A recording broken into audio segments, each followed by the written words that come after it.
What's up, everybody? Welcome to Flagrant. Today, this episode is long overdue.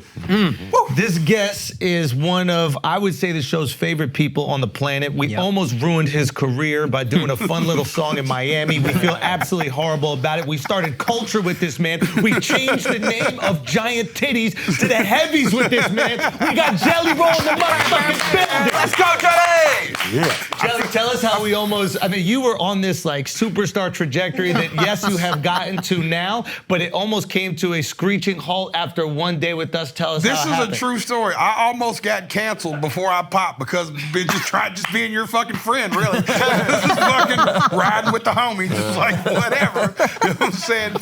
And the sad part is, instead of getting canceled, I feel like we should have got an award. We kind of single-handedly opened the country up. I think so. Like literally, in the middle of time where people were spraying Lysol with boxes, we were having pool parties and bragging about it on TV and trying to convince people it was the way to go. That's it. Simple as that. Looking back, that was wild. It was because we were in Florida and like no one in Florida took it seriously. So we're like, all right, let's just write a country song about life here. And I remember having like even family from New York call me. They're like, what's going on? Yeah. Like, what is happening? Like, is everything okay? Are you not taking this serious? And for everybody that's watching right now, we wrote this song. I think we were in Nashville. I was doing shows in Nashville. Yep. Yeah. And you were in town, and we had been, DMing, and I was like, yo, can we pull up on you? Can we just hang? And I'm like, what if we write a fucking country song? Yeah. And you organized like some legit country, brilliant singers and like composers. Oh, yeah. And we sat down in your studio, which was in this like... In the middle of Music Row, by the way, in a house on Music Row, right in the middle of, right next to Warner Brothers. Yeah, yeah, that's right. That's where we were that day. Yeah, and we wrote Open Her Up. Yeah. And by we, I mean you guys wrote Open Her Up. Yeah. And we wrote took it with your punchlines. Yeah. We wrote it with your punchlines. Yeah, some prominent people that we can't even say. I told the story last night to some country radio guys backstage, and I can't say his name. I wish I could. But a multi-platinum guy was telling this same story because I was talking about doing this today, and the radio dude was a big fan of the show. And I was like, you know Bubba Longstroke that wrote that song is such and such. And he was like, you're shitting me. I was like, yeah, dude, we drug that dude out of the house that day. And by the end of the song, he was like, I can't have my name on this. And then I fucked up because I love y'all so much. I doubled down and put a rap verse on it. Fucking video. Verse. I should have known something was up when the other country dude in the room was like, yo, I can't even have my name on the writer's share of this. And I was like, let's shoot a video. Son, when a country artist is like, yo, you're not taking COVID seriously enough, that's crazy. That's crazy. Bubba Longstroke. Yeah, Bubba Longstroke. Can we say who did it? Garth Brooks. Yeah. Garth did it, man. Shout out to Garth, bro. No, it is a incredibly successful country artist that shared his time with us. In between pig hunts. He came in like full pig hunting. He showed up with blood on his shoes. Gun that he just was like threw on the ground. Like, all right, let's start writing. Yeah. No, it was like a real experience. And then we wrote this, and then you came down to Miami to film it. Yeah. That's where I met you. Yeah. Yes. Yeah. And we partied. Bro, and I remember we were in the, we were at the house. My house had a pool in it. And it's just so funny. Do you remember? And then we had the two girls that are now the heavy queens. Yes. Right? And we got you in a boat in the middle of the pool. And then you were like, I don't think we ever got me in the boat. No, we did. We got you in the boat. I remember I ate shit. It was a tough time. Tough time. We did. I ate shit so many times trying to get in that boat, dude. Yeah, we had a couple of the Jaws lines like, we're going to need a bigger boat. But you got in the boat, and this was the funniest thing. Yes, and you just go, at one point, there you go. At one point, you just go, all right, I'm in the boat. Where are the bitches at? The bitches ready to go? He said it even more casual. He's like, I'll be here. You put the two bitches right here. And it's just like, these are the directions. My favorite part of that is, I remember when I said it, I looked, everybody else looked kind of like, what? And the two girls were like, yeah, we'll just sit right here. And I was like, bitches are here. I said it in the most endearing way, though. Like, yo, like, I say it, I fucking grew up in the 90s and I talk like it. You know what I'm saying? I love it. Like, fuck. Okay, and that wasn't what got me canceled. So what happens? Song comes out, and then what happens? I had a publicist for no shit, like 72 hours. I'm not bullshitting. I sent them the money, and they were high. It was, I've never said the name. Can I? I think you I'll have say the something. fucking name. You won't get in trouble. So it was IDPR, Yeah, you have which said is this like name. one of the biggest PR They companies. represent Kevin Spacey, by the way. Yeah, fucking wow. Right? I just want to say that. I've represented Kevin Spacey through the whole thing. I want to put that out now for what you're about to say. Go So on. we send You might them- need a we- publicist for that, by the way. We send them the money, and they is. want, it's the first publicist I ever had, by the way. So I'm all excited that it's crazy expensive. And we sent them the money, and 3 days later, they were like, they sent an email over that goes, we need to speak about this Andrew Schultz song. And I was like, oh, fuck. And the way it said, at first, I kind of read it the other way, like, we need to speak about this Andrew Schultz song. See what I'm saying? Yeah, I was like, we're getting traction, baby. It's happening. I was like, this is it. So you calling up Jolly? What's good? We did it. We opened it up. I was like, you got morning TV or something cool? I was thinking, this is it, dude. And they were like, we've turned around. They literally sent me my money back, dropped me as a client that day. Wow. They sent me my money back. That's the you best know thing how that ever happened. offended somebody has to be They to don't give even you want your your money money. back? Crazy. And to say my money wasn't green? God damn. And they kept Kevin Spacey as a client. And I know that because an agent called me. He goes, I can't fucking believe this. He goes, one of my friends, the girl who works over there, and she's rolling her eyes at this shit because they kept on Kevin Spacey while people were saying that he was murdering his rape accusers. Yeah. So not only did he have accusers, they were just dying randomly.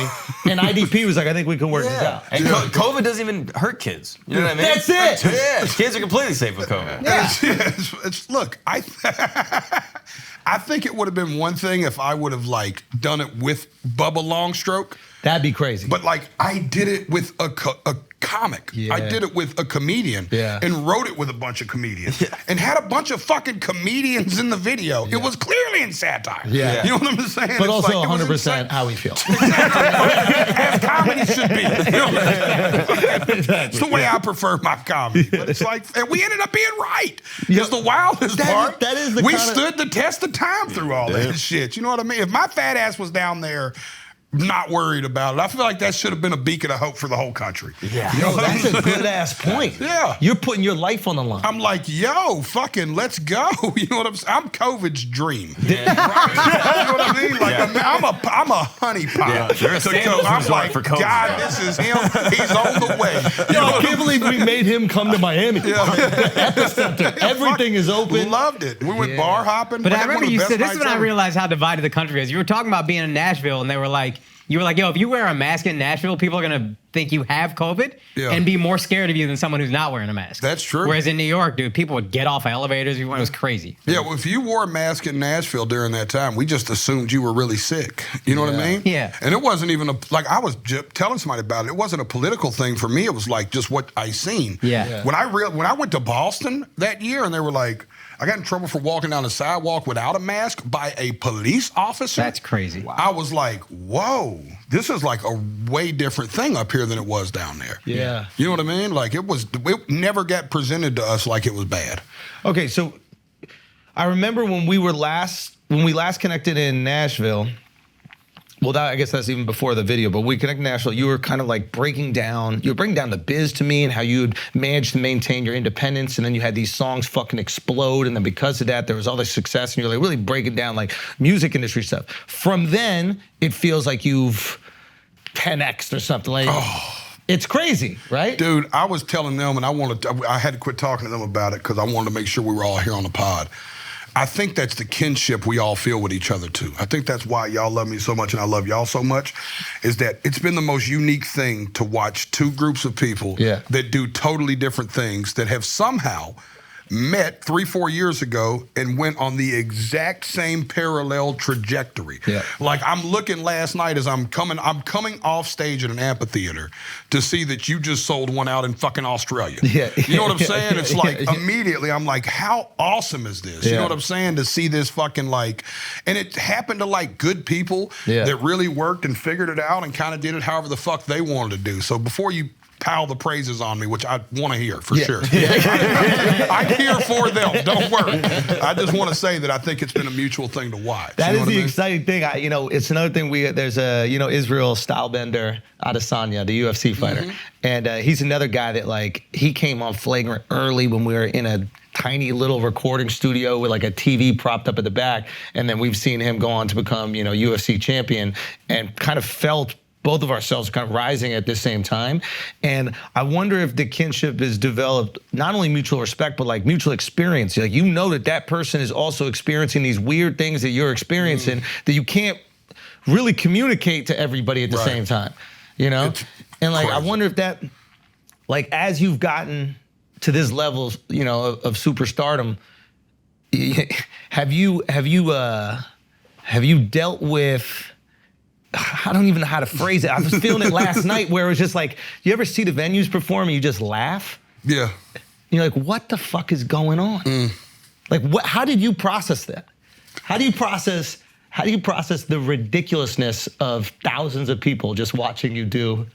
I can't. I'm still so like, it's like I feel comfortable here because we're friends. Yeah. But to know that I'm coming here, leaving Fox and Friends in the middle of a sold out fucking amphitheater tour, like I was just telling Dove, I don't know how to say this without it sounding like I'm bragging. But does that make sense too? Yeah, that's a new thing in life for me too. Is like your normal life feels like I'm you're fucking bragging. So that's why you don't want to tell anybody about it. For sure, it's like you're just like I want to tell everybody how. That's why rich people just hang out with rich people. They get the country club so they can talk about their problems. They seem like bragging everybody else. For sure. Like you can't say I lost $1 million. To your friend who works at UPS. Yeah, for sure. 100. If I hadn't bought him a couple cars, for sure.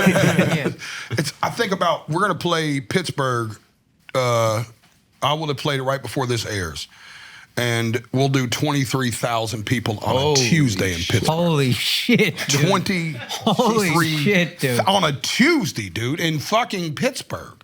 And it's not like that's the only market play. We're playing Detroit 3 hours up the street. We just played Virginia. I mean, we're within the market space of it. We're playing 2 spots in Ohio, Cleveland. You know what I mean? It's not like I had to get an entire region of the country to come to Pittsburgh. And that's what's even crazier, because that's the real inside baseball that we could talk about. You can't talk about with most people, right? Is like, sometimes you'll have a show do really good because you strategically place it in a place where you're like, I think I can get this city to make the drive, this city to make the drive, and I can make one big effort. So you're really pulling 3 different cities into one place. For sure. But this tour, I'm hitting them all, dude. I'm going about every 220 miles, dude. We're stopping that fucking bus and playing the show, man. So for the people that don't know you now, that are listening to the pod for the first time, I want them to get an understanding of kind of where you came from and why this is so insane. Right? Because what is it, like 14 to 25 you're in jail? Yes, sir. Okay, first time you go to jail for?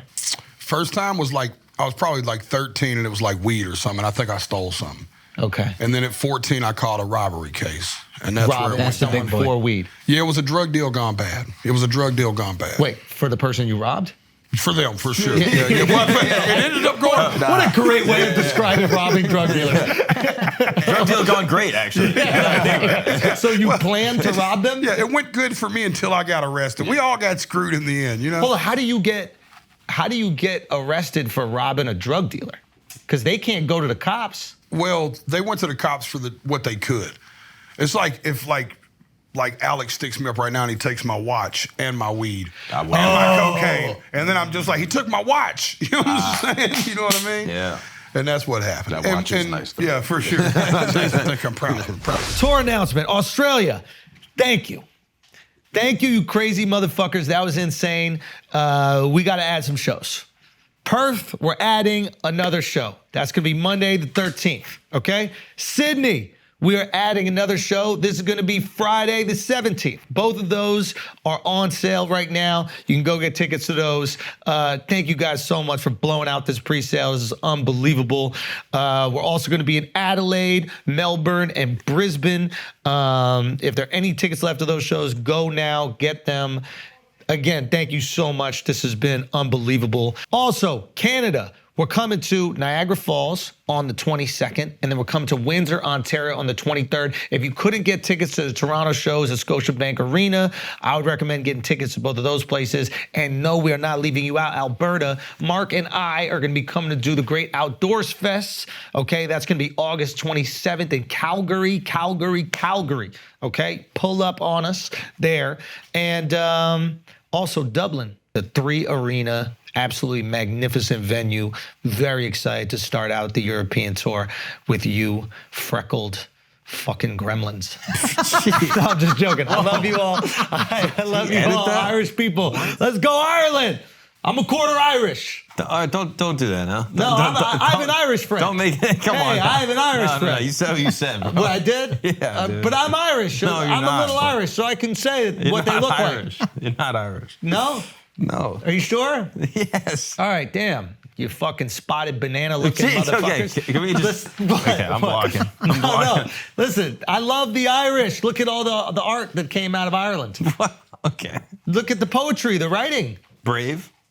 Brave is Scottish, you fucking racist. Damn it. I'm tired. I'm sorry. I'm fucking Ireland, I'm tired. so sorry, dude. I am tired of Americans mixing up white people from up there. From white people places? From white people places. It's disgusting to me. So I apologize on behalf of them. But Ireland, we're coming. And we're going to look right into your fucking bloodshot skin. What? What? Does that even mean? What do you think? We love you. What is going on? We're going to see you soon. Okay? Peace. Now, are you like, you have a gun at the time? Like, how are you robbing these people? Yeah, we was armed robbing. That's what made it. And I never, I never shy away from because I talk about it so lightheartedly. For one reason, it was 20-something years ago, right? Yeah. But two, I never want to take away from it, Schultz. It was bad. Like, it was wrong. Like, as an adult male, I look back and I've had guns in my face now. That was never the right way to approach people. Even when I became a hustler later in life and quit robbing, I had more respect for the hustlers and the robbers. You know what I mean? Like, that's just not an avenue.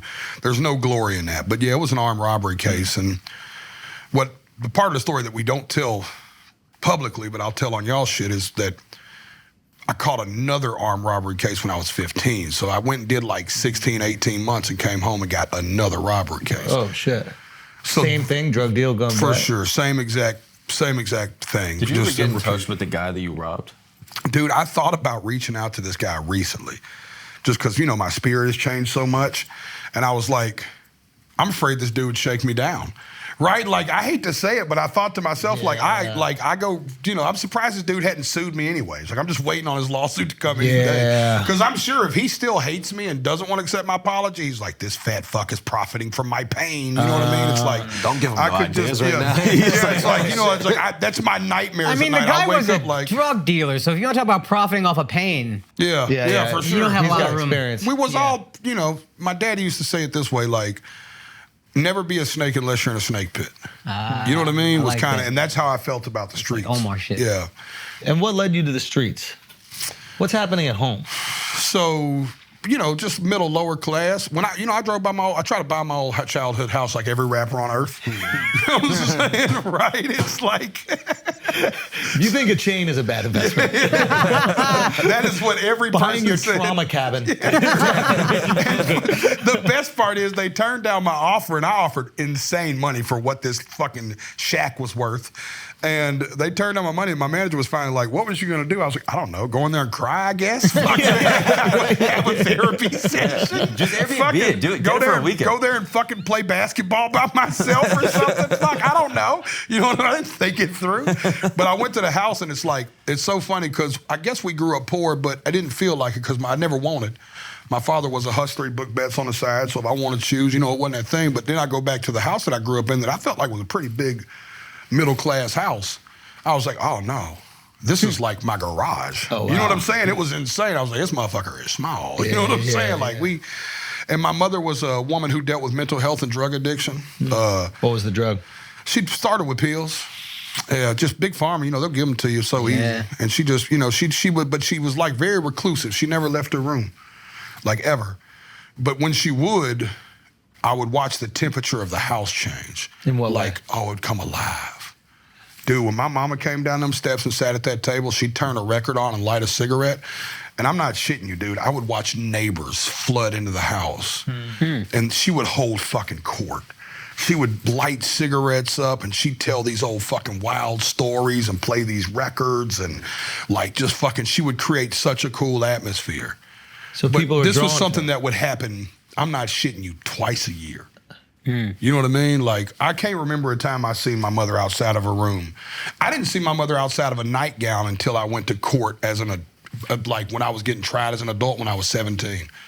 Whoa. And she showed up to the court in a pair of sweatpants and a t-shirt. I'd never seen her not in a nightgown in my life. So she was afraid to like leave the house? Yeah. Agoraphobic? Yeah. And I was like, fancy. I was like, yo, this bitch dressed up. Put her nice You know what I'm sweatpants saying? on. I was like, yo, I might get out. I was like, fucking somebody cares about me. You know what I'm saying? I was like, yeah. She got her sweatpants on? Yeah. Her Vols sweatpants? I was Let's like, go. she's wearing house slippers still. I was like, yo, we're in the money. I didn't expect her to have shoes.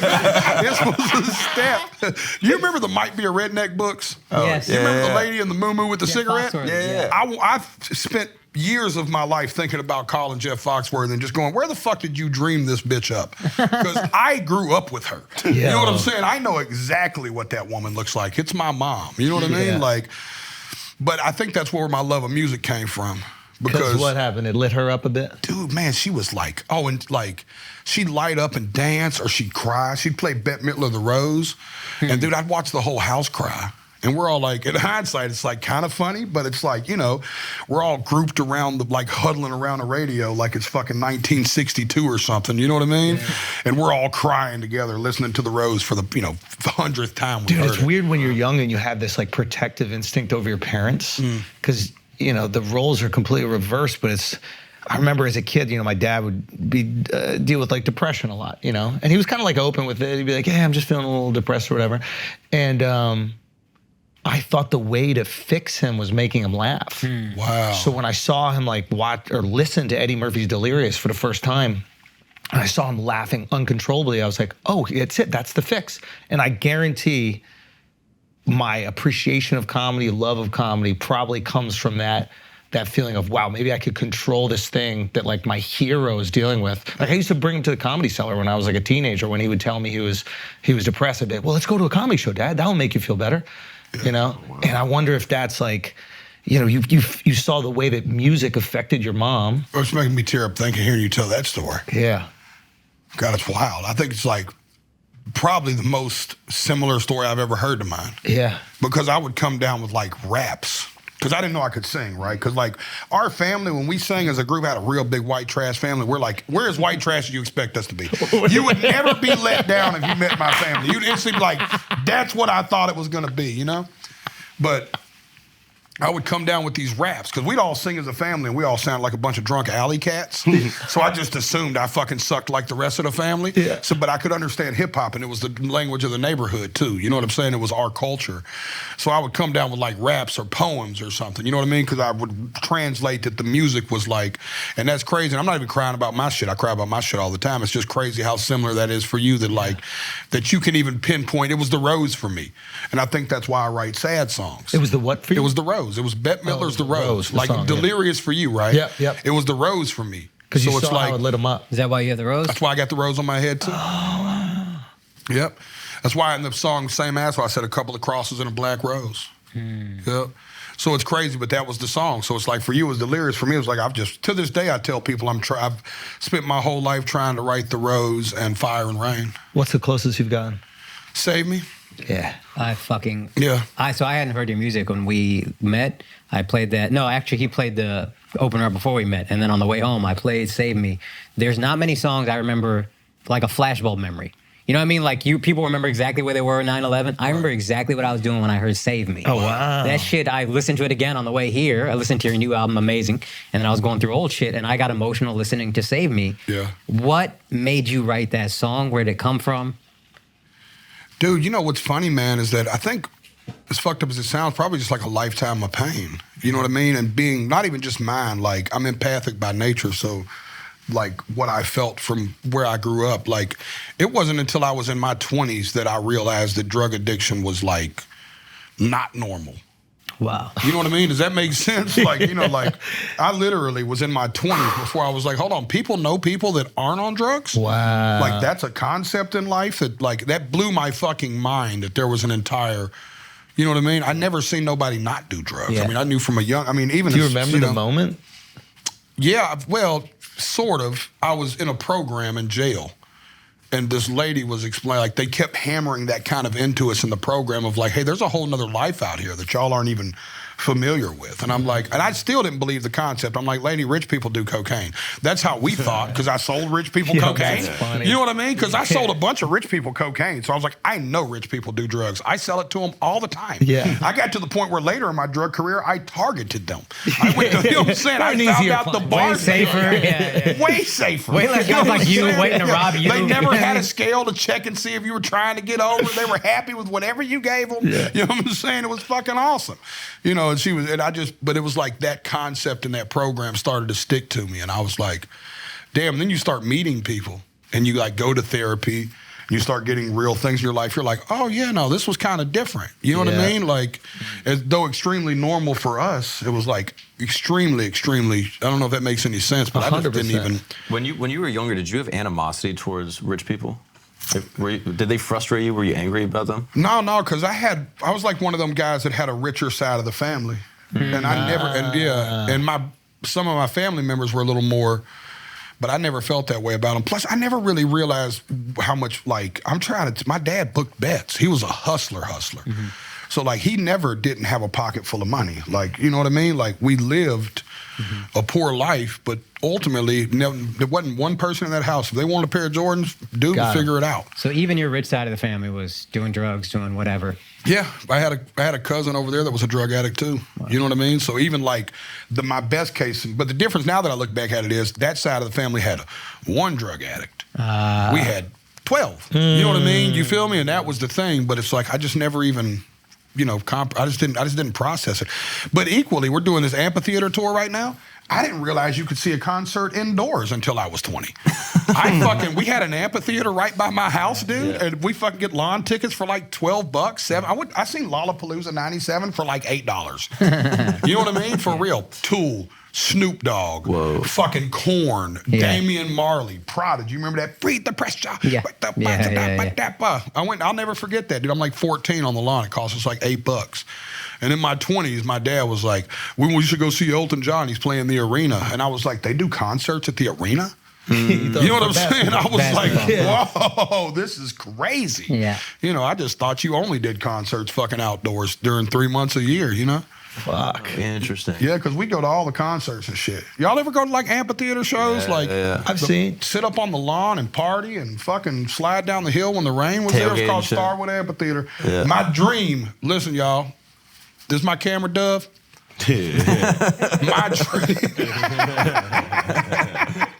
My dream is for somebody at Live Nation to see this podcast and help me reopen Starwood for 2 nights next year. That's what's Starwood? It's the amphitheater I went to as a child. They closed it down, but the ground is still there. The grounds are there. It's just overgrown. And I'm like, I'm willing to lose the money if they'll let me clean it out and throw up a 750 stage for a fucking weekend and do the Jelly Fest there. That'd be great. It'd be like the greatest thing ever. Like the only thing better than that for me would be playing Nissan Stadium where the Titans play. You know what I mean? Holy shit. That's like childhood is that the other dream? Oh, you know it. You know I'm doing it so bad. If I don't never play another stadium on earth, if I could just squeak one out in the hometown. Yeah, and you know we're getting that new stadium in 25. But you want to get there before? You would rather do. Yeah, because they were like, would you rather be the last person? It was like a hypothetical thing, but they were like, would you rather be the last person to play Nissan Stadium, or would you rather be the first person to play the new stadium? I was like, that new stadium's going to be there for 100 years. That old stadium's on its way. Yeah. Is that the turnaround on these things? Seems like it. Yeah. Okay, take me back to Save Me real quick. What is it about? There's something so special about music, right? It's like one song can catapult someone to superstardom. They might have all the talent in the world. They might have written 100 songs before that, might write 200 after that, but there's something that happens where it's magic, right? And some people have one hit, some people you have many, you know, there's some people that can recreate it, but that was a magical moment that touched people. Sometimes it's honestly hard for me to listen to. Like when I turn it on, I have to be prepared for it.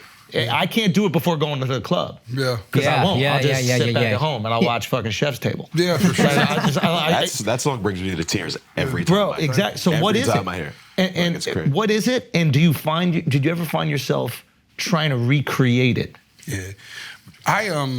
Thank you, by the way, brother. It means a lot coming from the homies. I don't know. I can't even describe that. It sounds really poetic, and I'm not an artsy fartsy guy, but I do love the art. Yeah. But it's like I dreamed of the melody of "Somebody Save Me." Yeah. And I get that every now and then. I get a melody stuck in my head, but it was so stuck in my head that I went to how you can hum in your Shazam now to try to make sure. Like, am I tripping? Like, there's no way God just dropped one of these off on me. Oh, you thought that it existed already? Yeah, you know, in my mind, I'm like, because nothing new's under the sun. Like, we're all doing a different version of something. You know what I mean? So it was like, for me, it was just like, let me just make sure I'm not jazzing this. So when I called my homie, I'm like, this is all I got. He's like, I think that's all we need. Oof. You know, and it's like, I'll never forget. When he said that, I said, we're on to something. I played it back that night. I sent it to my wife. Bro. She hit me back and said, biggest song of your life. Bro, there's a comment on the video. If you look at the YouTube, the top comment is from you. And it says, hey guys, trying something a little different. Let me know if you think we should put it on the album or not. Yes. What? Just look at the top comment. That's crazy. How insane. The biggest song of your career so far. Wait, which one? The music video? I was the music video. insecure about that I warned my crowd. Like, hey, like different content alert. Yeah. You know what I'm saying? Like, that's crazy. Look I at forgot this. that, Look at dude. it.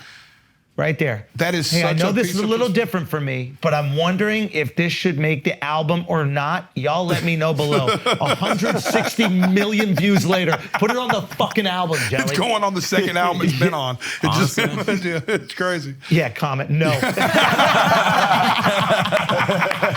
feeling it, man. Sorry. Now, I'm curious about the take. Like, when you actually recorded this, was it just one take? Did it feel special? Did you do it a few times? Yeah, it felt special. Inside Baseball, we did a few takes of it until we found the one we liked to pick a take from. Mm-hmm. But we knew it, man. My wife is like my biggest critic because she's not into my kind of shit. She's like a rock and roll bitch, so she is just not into the fucking, the old Jelly Roll shit. And she hit me back and was like, "This song's gonna change your life forever." Wow. That's amazing. Like, I'll never forget that text right then. And I played it for some dudes that worked on my car the next day because I'm still like nerdy. Y'all know this. I played y'all songs. Like, I'm still a high school kid. Like, if you give me an auxiliary cable or a Bluetooth, I guess now, and I will immediately be like, can I play you something? I'm that guy, you know? And the way they reacted was like, I'll never forget, I seen the dude getting choked up and he said, play it one more time. Whoa. And I was the like, mechanic. Yeah, and I was like, 'cause that's my core. Like, that's who I know I'm writing songs for. Mm-hmm. Anybody else I get is a bonus. Like, I have this picture of people I'm writing towards. You know what I mean? And it's like, when he heard it, I was like, man, this is fixing to be special. But, dude, I mean, this song it's going to officially be my next single for country radio. I put Lainey Wilson on it. This song, it did it for me, man. It turned everybody Dump around. Truck. Yeah, yeah. That's the country artist with the ass. That's the yeah. She got the fucking wagon, bro. It's crazy. Yeah, she went viral for that. Yeah, Black people found out about her. They're like, yo, let's check out this country shit. My favorite comment Black people ever. forgave Morgan Whalen after that. My favorite comment. That's why he said the N-word. He looked at Lainey like. My favorite comment under that stuff when she first started going viral for it was when somebody said, I didn't know country music was coming like that. Yeah. Oh my God. Nah, that's a nice. That's a great feature. That's a talent. She's a talented girl. Yeah, she got the Mrs. Incredible. I can hear the music through the screen. Yeah, I hear the music through the screen right now. Oh, that's fucking great. Damn. Well, that's the first time you ever see me get shy on here, boy, because that's my friend. I'm just watching it. No, you can't comment. too. Homie, Yeah, can't comment. I guess my somebody friend needs to too. save me from that. All right, get it. I'm know about the to get best diabetes, bro. She's the best sport about it, too. Yeah. Like, for that to, like, she took it in stride and ran with it, and like, her message is She so did pure. run with it. She She's walked like, with it. She She's like, fucking Jelly. sat on it. She She's done so all country. Did a lot of squats with it. She's so country. She said, Jelly, if my big old butt got them to hear the music, I'm okay with that. Yeah. She's just like, Whatever gets you there. yeah, for sure. And she had, she's got the songs too, so all she needed was somebody to look at them or hear them after they looked at her. So in that order, it worked out for for her, dude. She's on clean fucking fire. Now she's great Love on you, Save Lainey. Me too. She's great. Yeah, on she's special. She'd come on, she'd do. Y'all need. Man, Yeah, we need to get Lainey. Yeah, for man. real. Lainey Absolutely. come up here and she's a hoot, dude. Absolutely. She is a Louisiana firecracker. She's country as coleslaw, dog. Listen, she is a different kind of country, dude. It is Really? hell yeah, dude. And her story's so amazing. She lived in a camper and wrote songs in Nashville for like 7 years, like a KOA or some shit. Like just. They called her Camper Girl. They'd be like, "You writing with Camper Girl today?" and shit like that. Whoa. And she's literally, you know, probably like the 6th or 7th arena act in country music women's history. What is she deadlift? Squat. She squats at least 600. I fucking hate y'all. Activate them glutes, Lainey. We love you. We need you on the pod. Okay, so what is it like? What is it like? Fucking hate y'all. Hold on. I need to It was know. a mistake. We love you, lady. We love you. Trust me, everybody's going to the Instagram page. Okay. Boston always says, "Looking for the fats, not the flats. Looking for the fats, not facts. the flats." That's facts, Yeah, it's though. a slogan on tour. Yeah. Yeah, man. Okay, so what is it like? Do you remember the moment where you felt like the song was out of here? Oh, fuck, immediately. Escape velocity. Yeah. Right. Where do you put it out? Is it on YouTube? Is it on the radio? Like at what point? YouTube's where I started. So you got to think, before I signed my record deal, I'd already had 1 billion views on the channel. Yeah. Right? You know what I mean? I'd already built the channel. YouTube was my first love by a landslide.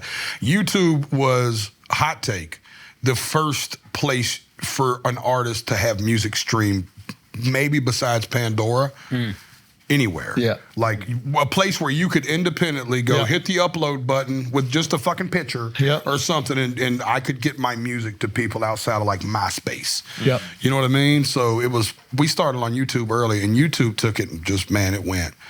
And it's kind of one of those things that was scary because I felt like, how do you top this? And that's why you was talking about that I try to write another one. I immediately was like, get away. I didn't try to write another acoustic song. I was immediately like, go the complete other direction. And then Son of a Sinner ended up being a big hit for me and went #1 at country radio all that stuff happened. And then even then I was like, you know, what do you do? Because you got to you can't go back to the same well. Yep. And then drop Need a Favor. It's my first mid-tempo record of my career. And it's, believe it or not, probably the biggest hit of my career right now. Love.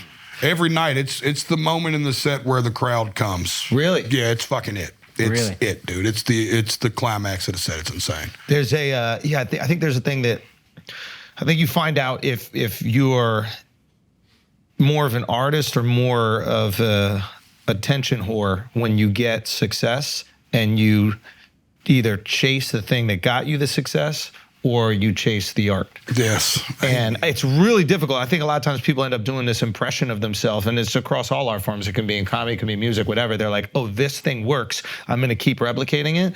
But sometimes the truest thing is to continue to like challenge yourself, do something different, like find out what inside is compelling you to continue to create, Right, you know? right. And that's a tough decision because a lot of people don't have to make it because they never got successful. Right. But it's hard when you buy a fucking $10 million house. Yeah. You know what I mean? And you got a fucking mortgage on it. Yeah. And it's like, oh shit, that thing works. Yeah.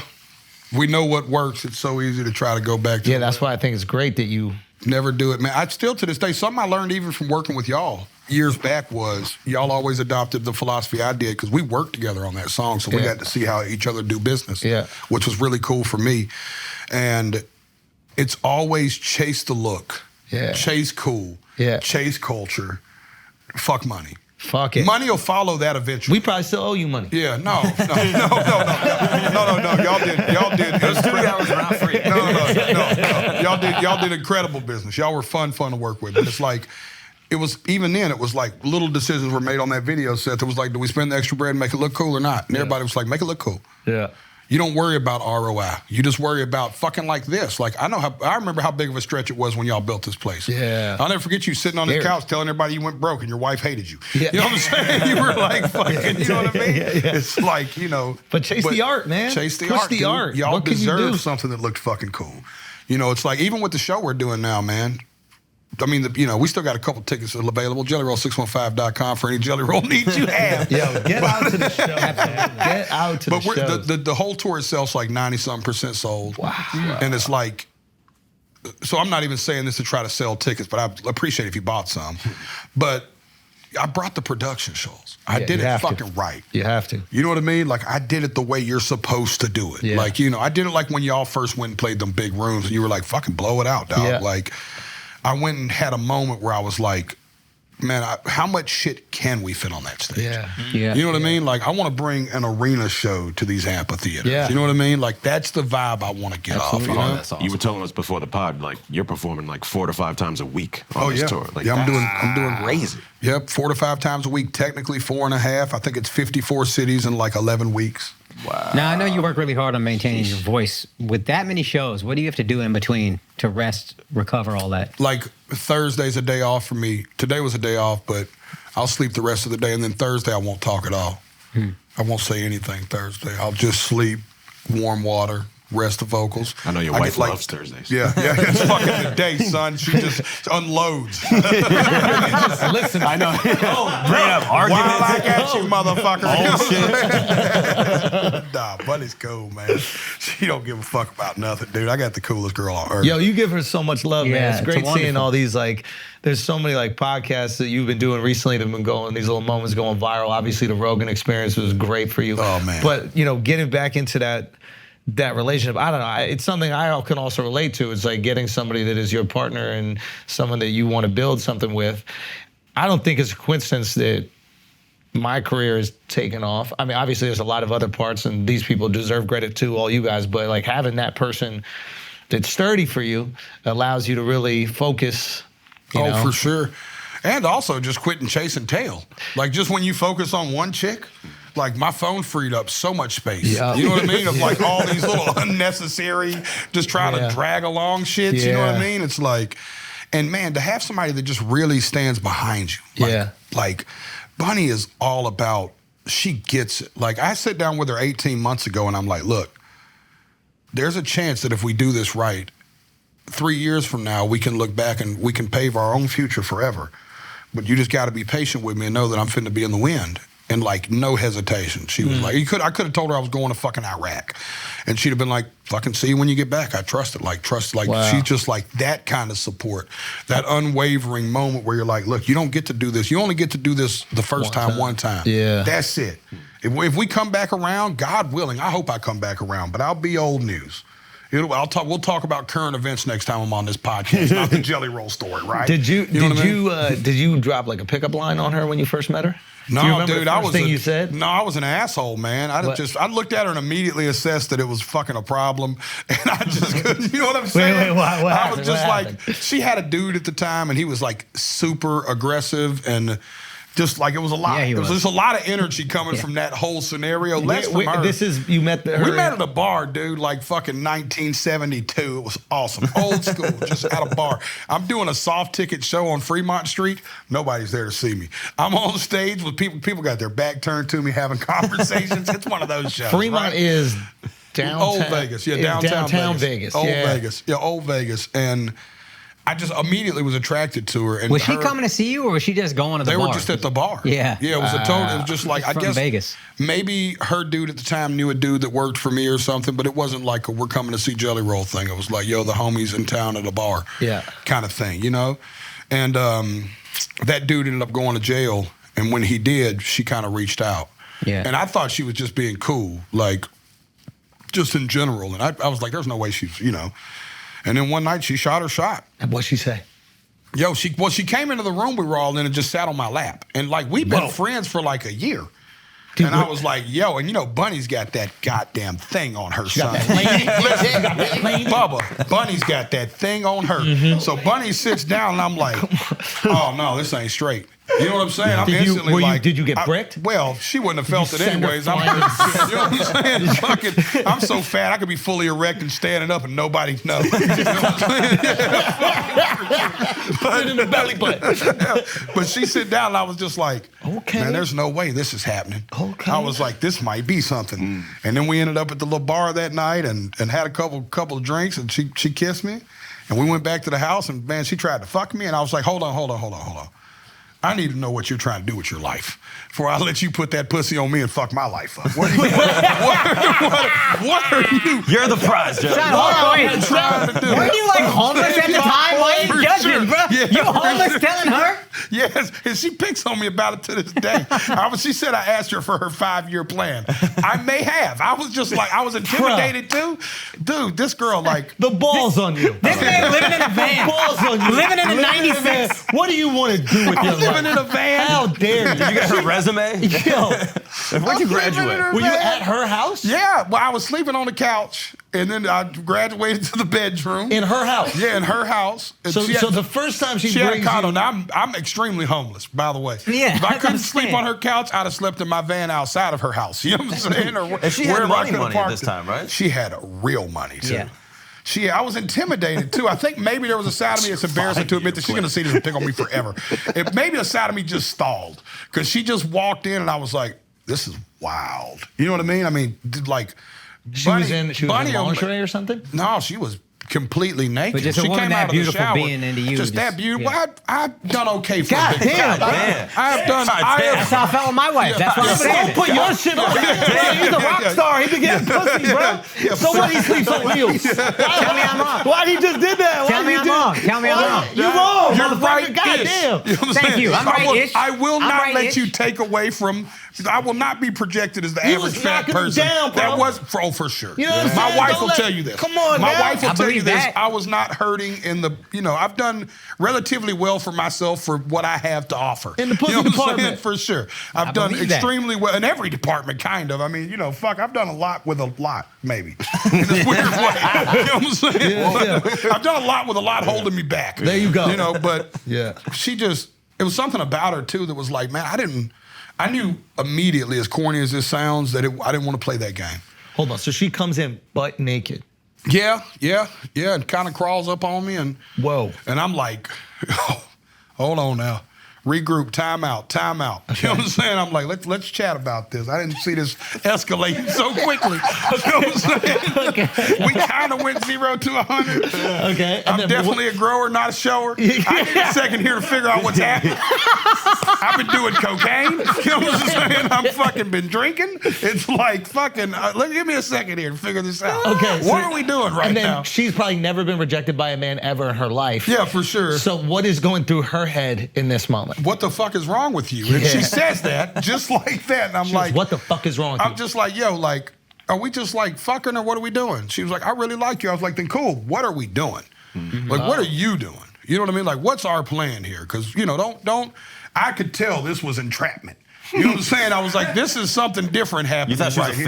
fed or something? No, I just thought like, yo, don't wants your have van. me out here looking silly. She wants you know your what I van. mean? Because we've been Oh, friends. We yeah. were homies. It was like, You think she was going to try to steal your van? yeah. She's going to take me for everything I own. Imagine what is going through her fucking mind at this moment. She's like, I'm about to give this man the gift of his life right here. And he's going, well, let's talk about this. The balls on you. This guy who's The happy, fucking he's ball. happy to be on my couch. For sure, yeah. And I'm just instantly got snobby, like, hold on, you fucking drink whole milk.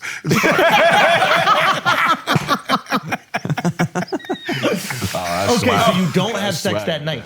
Yeah, no, we do. Oh, you do? Yeah, about yeah. 7 in the morning, so we talked for a while. It was kind of turned out being, she don't want to admit this part, but it turned out kind of romantic, like in a really cool, like, we leveled with each other in a real way, and it was just like, yo, I was like, I'm cool with us, just whatever, but like, let's just not wake up tomorrow and have to deal with this. Like, what's up? Like, we've Okay. been friends a long time. She probably At this respected point, that. she's already helped me pick out a bed for my daughter, and I'm trying to get custody of the kids. She knows all these other factors, or like, she knows kind of. Still in. And I'm like, where are we? Like, where I'm at. If this ain't a serious thing, that's cool too. And just where is this happening from? You know what I You mean? had feelings already. I knew that I loved that girl. I knew I loved her the night I met her at the bar. Be real, were you stalling for the whiskey dick to wear For out? sure. There was a lot of that. There was a lot of that. 59 a.m. He's like, oh, we did. Yeah. Showtime. Yeah, for sure. I'm like, yo. I just need a minute to breathe. You've been feeding me alcohol and cocaine for 7 hours. You know what I'm saying? It's like, golly. Bum Ass Cities tour still going strong, but first, we do have tickets left for one special taping in Houston at White Oak Music Hall, September 1st. Hurry up and buy those tickets before they sell out. But Bum Ass Cities, back to you. Indianapolis, I think it's called Naptown. I don't really know, to be honest with you. I'm just trying to act like I know things. August 23rd, I'm going to be there. Louisville, Kentucky. Probably the only Indian there, August 24th. And then Poughkeepsie, Poughkeepsie. I'm going to be there August 25th and 26th. Those dates and more. Oh, also, Stress Factory, India. When I say that, I mean New Jersey. I need to see y'all at the Stress Factory. I'm going to be there September 15th and 16th. Get your tickets at akashsingh.com. Now let's get back to the show. Or maybe Mark's got some announcements. Sorry. Just got off a call with Hollywood. Turns out we have a show in Virginia Beach. That's right. This Thursday, August 17th. Virginia Beach, Virginia. Schultz's show is sold out. But you know whose show isn't sold out? Me and Derek Poston. That's where we're going to be. Virginia Beach, August 17th. And then in September 7th, we're at Vulcan Gas Company in Austin, Texas. Schultz, we're going down there. We're doing the... Guys, you know what you can do? Suck his penis after the shows. Please don't. When we were it's in Brea, always an option. When we were in Brea, a lot of people tried to suck my penis, and You're welcome. I didn't like that one bit. All right, I didn't enjoy it. But if you want to come out, and maybe shake my hand or just say hello. Virginia Beach this Thursday, August 17th, and then Vulcan Gas Company, September 7th, Austin, Texas. I cannot wait to see you guys. We're going to say hi to everyone afterwards. We're going to do a meet and greet. I'm giving everyone a big hug. We're taking pictures with every single person that comes out. Okay, this is inappropriate. We can edit that part out. I'll see you guys. You don't later. have to, though. This is, my mom watches this. Let's get back to the show. The single best decision I've made in my whole life, second to probably getting custody of Bailey, is marrying Bunnie. And I always say marrying Bunnie was probably the biggest decision I ever made, because I don't think I'd have got custody of my daughter without her. Yeah. Wow. And were you I don't think I would intimidated have. initially by her? She's successful. You know what I mean? Also, like, the line of work she's in initially is like, were you scared by that? Were you scared that you were going to get, like, jealous? Were you scared that you were going to get your heart broken? Like, No, whenever I was young, so when I came out on bond at 17, where I got charged as an adult for the second robbery case. Yeah. And I immediately found a home in the local strip club. And I had a couple ladies in there that I fancied, and they fancied me, and we had so I kind of at early age kind of didn't care. Like, I understood the concept of these girls dance all night and then we go to fucking eat Steak and Shake and go home. You know what I mean? So, like, I always kind of separated that. you were dating two girls at the same time from the same strip club? Yeah, it was a unique thing. That was their names. This motherfucker over here. This is a true Unique story. thing, bro. Yeah, for sure. That was her name? Yeah, no. Fetish and Cristal was their names. Fetish? That was their stage names. I won't put their real names out there, but they know who they are. So both of them, were they friends with each other? Yeah, they were ish. They kind of played. They played well together. It wasn't like a you know. I was messing with one girl and she knew I kind of messed with the other girl, and the other girl worked multiple strip clubs. But Everybody was cool with it? Yeah, the parallel was kind of Would you all kind of hook up together? No, I never got that luxury at that moment. Whose luxury is the third stripper? No, Bunnie brought the luxury, dude. Bunnie brought the first 2 years me and Bunnie were together. Man, she brought so many women home. Wait. It was unreal. Let's stop for a second. Could you imagine? I'm imagining. I'm imagining. I want you to imagine there is a skinny dude watching this right now with a six-pack that has worked out every day of his life. He has taken dating classes. He's watched Hancock, or which one was the Will Smith movie about the dating thing? He's watched Hitched 1,000 he's times. Hancock. And he's got to watch this podcast and hear my fat ass talk about a threesome. You're like anti-Andrew Tate. Okay, so you're okay. So she starts bringing girls in. Does she tell you she's bringing girls home? First thing, she was like, I knew that was something she was with for sure. And then I didn't know how fast she would act on it. First time, what happens? Oh, Jesus. You get the phone call, or she brings No, the pussy home? we're just out with one of her friends, and she just tells her friends, she's like, you should just come home with us. Mm-hmm.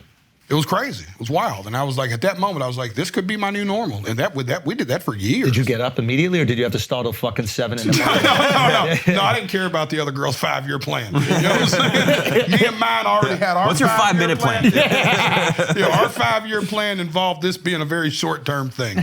You know Now, did she have to like teach you how to have a threesome? Yeah, sort of. Bunnie had to teach me a lot of stuff, because I thought I was like, I'm still not.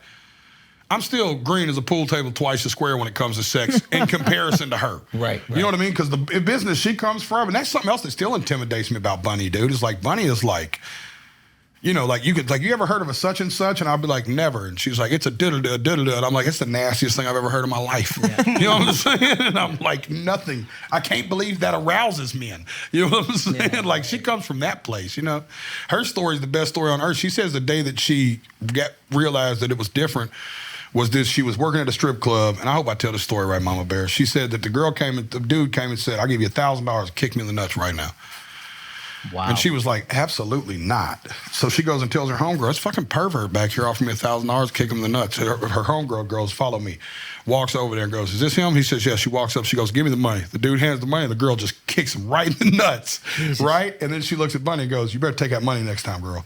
And Bunnie was like, right then. Do you know what I mean? She's like, fucking I had some strip club stories, but not that. Wow. You know what I'm saying? For sure. Holy shit. Dude, we need to get Bunnie on Flagrant. Bunnie's got the wildest stories on earth. And, it is and insane. You guys will talk about them? You feel comfortable? You're never like jealous if she's telling old stories from the strip clubs? Yeah, no, I'm not jealousy's not a trait of mine. How do you compartmentalize that? Because that's the woman you love. Yeah. You know, and then she's talking about other guys. Well, let me give you this perspective, man. We're all homies here, right? Yeah. And I watched y'all laugh and talk about Lainey, right? Yeah. Like what dudes do, like as a natural thing is like we do dude stuff. Then we'll call our wife our best friend. But won't say none of that to her. That's true. You know what I'm saying? So it's like I'll say it to her. Yeah. I'll be like, you got a fucking wagon on. Yeah, for sure. But it's like where Bunnie was like, that was part of us being best friends was. I think that's the charming part of our relationship is that I can be like, yo, such and such is fucking fire. Like, yo, I'll send Bunnie Instagrams like, yo, you seen this girl? Wow. You know what I mean? Like Bunnie's like, it's never like an awkward thing with Bunnie about stuff like that. And so in return, and the problem is most dudes that have that relationship with their girl, it's not the other way. Like, but God forbid their girl likes a dude's picture with his shirt off or something, and this same dude gets possessive. You're comfortable with that? I'm super cool with that. Really? That don't bother me. None of that stuff. But man, that's my best friend, dude. So if Bunnie really wanted to go fuck a dude, it would be just like me and you being friends and me being like, yo, man, I kind of want to go fuck this girl. Like Bunnie would sit me down, look me in the eye and go, yo, I like really am attracted to this for whatever reason. Like that's a big part of like, we carry each other like this. Whoa. You know what I mean? And can I ask you if she's ever said that? Has she ever been like, I'm into something? She's never actually. We had one time where me and her were in a rough patch, and she was just like, yo, if we don't figure this out, human nature is going to take over. You know what I mean? Wow. Yeah. And I respected that. You know what I mean? Yeah, and I respected that, you know, that was cool. And that's just a part of our dynamic. I think it's what makes it, you know, communication, man, just talking, being honest. This way we don't ever have to feel awkward. I never have to feel like I get caught on Instagram and she's looking over my shoulder. Also, there's no pretending with you guys because she's seen you at your absolute lowest. And I might have seen her with money, but I seen her at her lowest too. Because that's something else. You know what I mean? When like Bunnie don't do no drugs now, Bunnie don't drink, I don't do cocaine no more. Like we're relatively... You know, I noticed your list is a lot less restrictive than hers. Yeah. It's an observation. 100%. I definitely do more drugs than her. Yeah. But it's like Bunnie just, you know, we met each other in that dark place and we would sit out and talk about that 5-year plan, dog. I don't want to get emotional talking about it, but like. Get emotional. We would like dream of this shit, bro. Mm-hmm. Like we would be like, she's like, I'm going to start a podcast and I'm going to do this and this is how I'm going to get out of this and I'm going to do this and. Like, I'm going to do this, and I'd be like, cool, and I'm going to do this, and I'm going to do this, and I'm going to do this, and then we, like, fucking figured that shit out together. You know what I'm saying? Like, it's fucking kind of the greatest American story ever told. Bro. Is how I feel about it. You know what I mean? One of the best things to do, I think, with your partner is plan a future. Dreamcast? Dream. What do you want to do? What do you want to make? Where do you want to go? I don't care if it's a vacation. I don't care if it's a house. What would you want your house to look like? And just set that vision. And I think it's really comforting to know that other person is like, hey, we're working towards this. Yeah. But two, it's like, yeah, my life is with you in the future. When I think about the future, it's with both of us. For sure. Yeah, it's awesome. I don't think you should ever stop doing it. I don't. If you're 70 years old, hey, where do you want to go on vacation next summer? Where do you want to go on vacation when we're 80? Where do you want to retire? That's it, dude. As long as you're planning ahead. That's it, dude. And that's what we're doing. That's the shit we're talking about. It's like, and that's the shit we talked about from day one. She jokes that first night that I asked for a 5-year plan. Yeah. That next morning, we really did make a 5-year plan and knock that motherfucker out the park. Wow. Dude. You know what I mean? Like that. We sat down every year now. We have a joke that every year we look at each other and go, we still into this? And this year was the first year that she looked at me and was like, we still into this? And I was like, Bunnie, I'm gonna tell you the truth. I'm making forever plans for us now. Wow. Like I'm not even in 5 years no more. Like the decisions I'm making for our family right now, where I'm putting my money and the investments I'm making on behalf of our family, even outside of the investments you're making, I'm planning on us doing this forever. Wow. I'm thinking about Bailey's kids. You know what I mean? Like that's where my thoughts are. Like I couldn't imagine being with nobody else but my wife. Yeah. You know?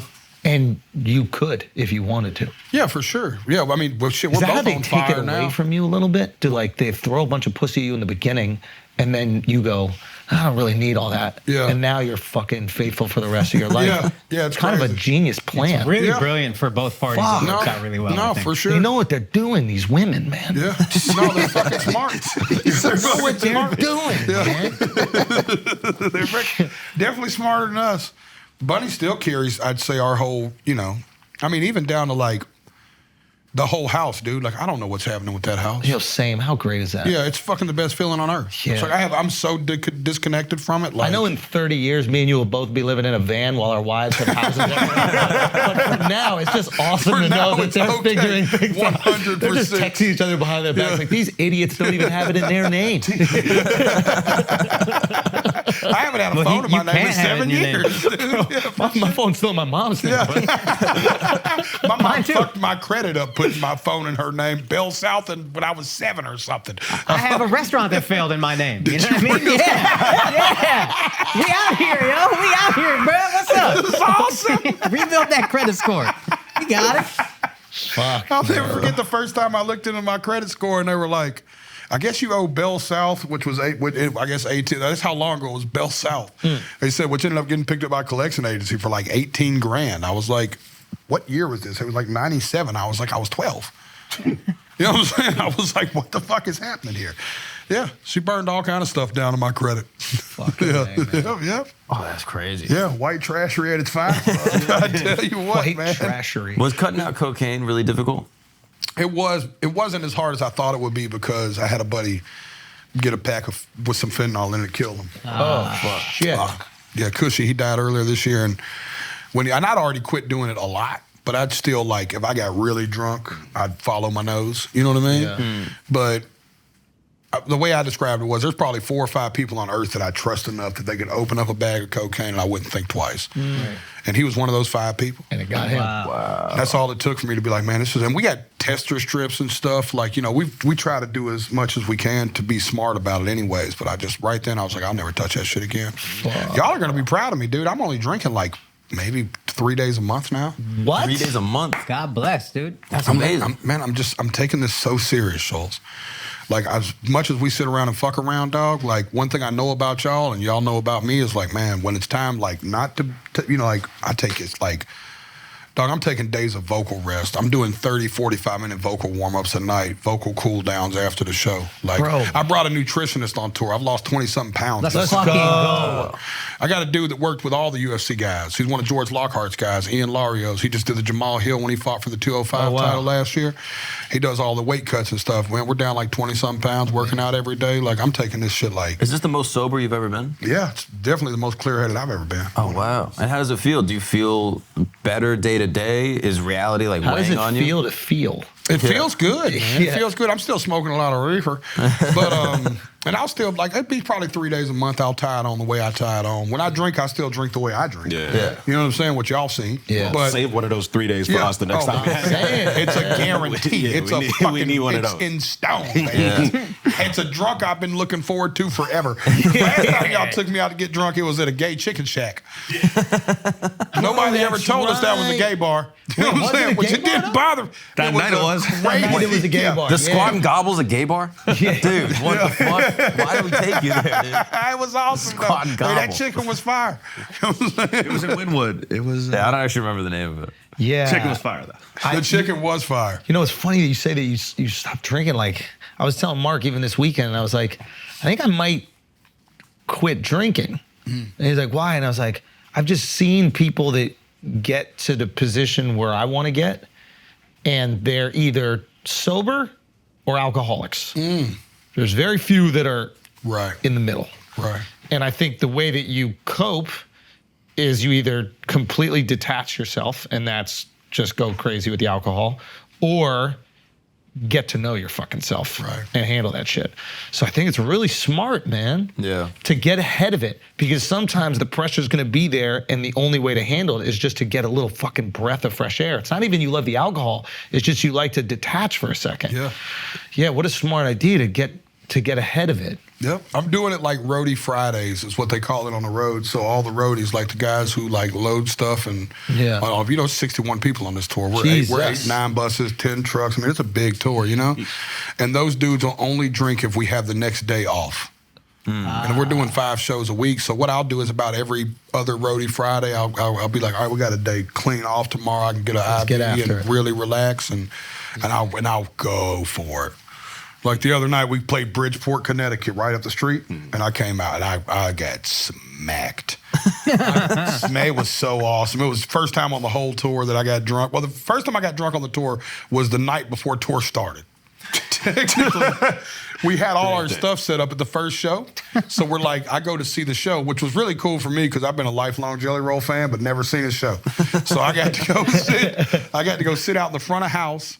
And they did all the lights, and the band ran the show through. So we're making our final notes, and I'm getting to see it in the amphitheater, not like a closed space. Yeah. So I'm getting to really see what it is, and I was so excited by how the show looked that I came backstage with the band. I was like, we should have a drink. And in true Jelly fashion, at like 8 o'clock that next morning, my wife texts me and goes, you need to go to the bus. I was sitting in the parking lot, just getting smacked. just sitting in the parking lot of this amphitheater in Memphis. It's fucking scorching hot. And I'm just sitting out there cranking. I guess we ended up breaking a bunch of bottles on a trailer truck or something. It's like, we were just old drunk, you know, white, just rednecks, really. Oh, hell. You know what I'm saying? It was awesome. I got another question. I'm so sad. I almost thought at least one of y'all would have a cross on your face today. When I watched listen, y'all blew it. When I seen the Jadion and everybody had the do-rags, I see y'all do. I thought y'all were gonna wear cowboy hats for that Mexican OT. But I was like, I was like, we need one of them to come in with a cross on their face. Can you tell me about Can you tell me about Lil Ron? Lil Ron? Yes. Oh, dude, the midget we adopted. This was so awesome, dude. Well, you never heard this story, Schultz? No. Oh, it's the best story ever. So we're in West Virginia, Charleston, West Virginia, of all places. And we're at a casino on a day off. And I get the casino to take the shuttle bus down to where this hibachi spot was in a strip mall connected to a Walmart. That's where we are in America. And I'm like next to the Walmart hibachi spot smoke store. It's all like 25 of me and the crew. I took us all out to eat. We're coming out. We've been joking for years that if we ever found a midget or a little person, that we were going to hire him on the spot and make him our tour manager's assistant. His name's Ron. And we were going to call the midget Lil Ron. That was our plan, right? We joked about this on the bus, smoking weed and eating edibles for years. And Scary Larry, one of my friends since we were in juvenile hall together, who's on this tour with me right now, walks over to the smoke shop and he comes out smiling. He goes, he's fucking in there. He's in there. He's in there. And I go, what? He said, one of them is in there right now. One of them. And I go, one of what? And I look in and I go, holy shit, it's Lil Ron. And I come back to the dudes and I'm like, yo, Lil Ron is in here, y'all. I was like, Lil Ron is in here, right? So Lil Ron comes out of the smoke shop right then. 25 of us erupt. We cheered, right? And at that moment, it's kind of make or break, right? He's either going to flip us off or just kind of walk off. He throws his hands up. He embraces it, right? Mm-hmm. And then we start chanting, Little Ron, Little Ron, Little Ron. He gets all excited. He comes over to us like a little puppy, just all tail wagging, just fucking,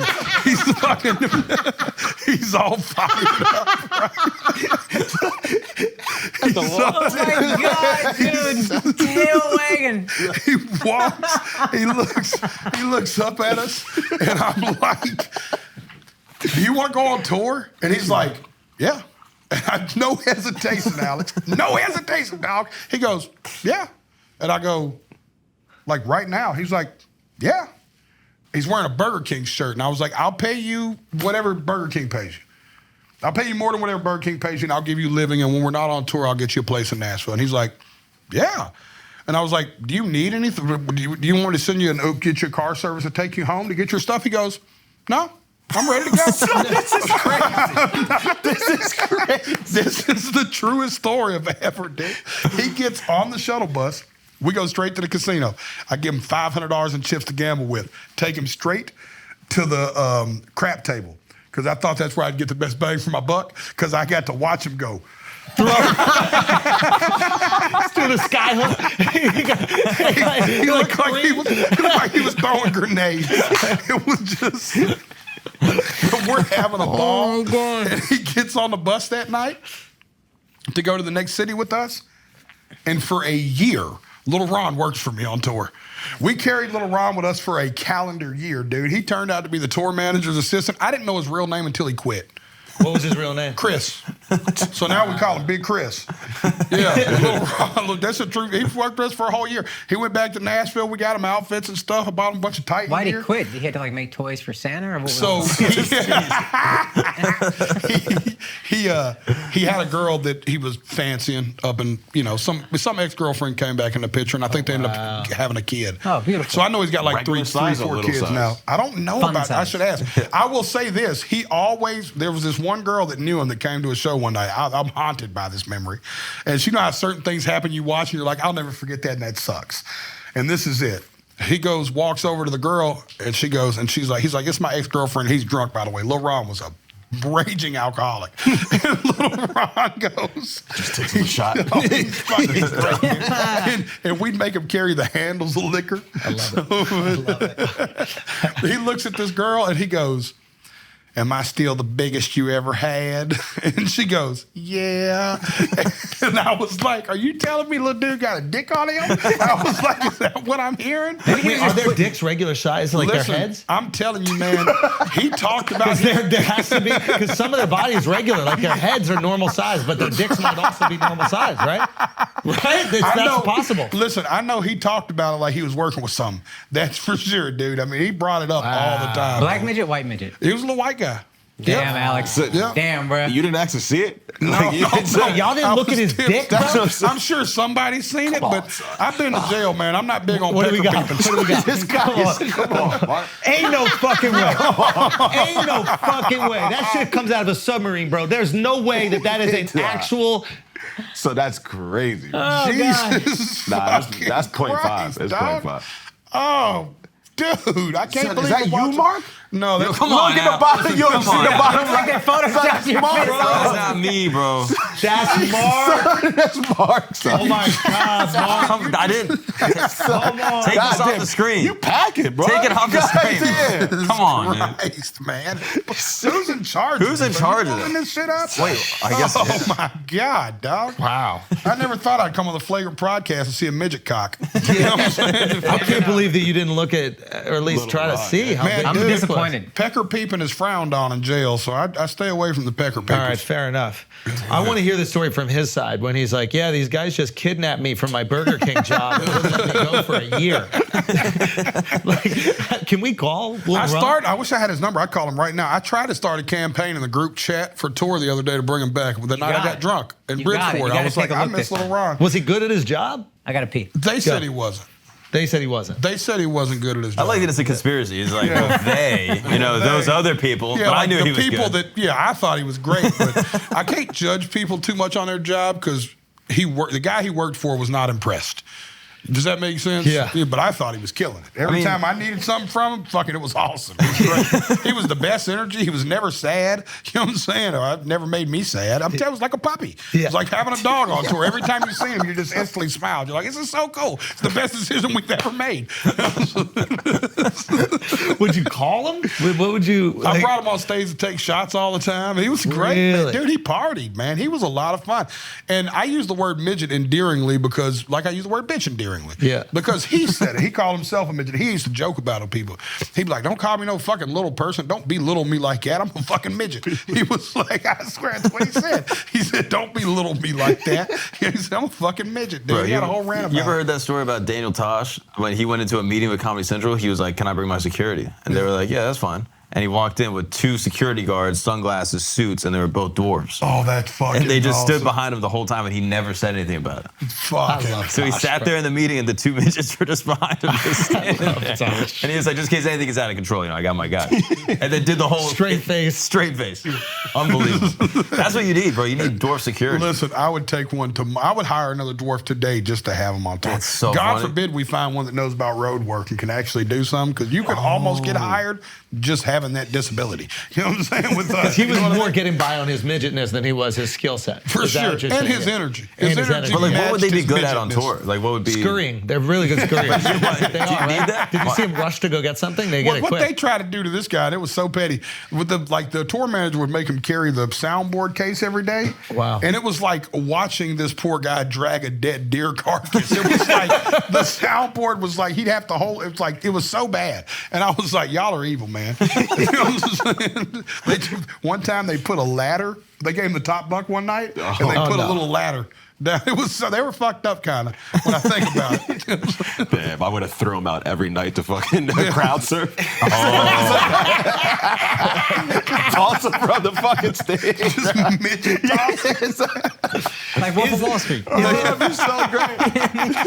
Is it hard to?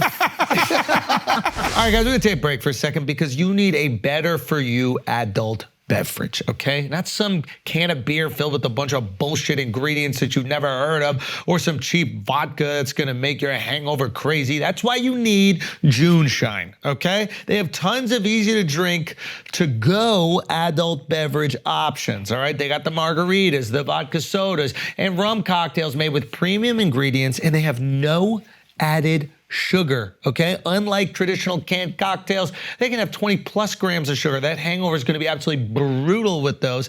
This is a perfect beverage for taking to the beach. Hey, 4th of July barbecue is already passed, but Labor Day is coming up. So you will have something to drink on that very special holiday. They got the flavors like passion fruit, vodka soda, and the Mai Tai rum. And best of all, it doesn't leave you with that I just drank a lot of sugar feeling.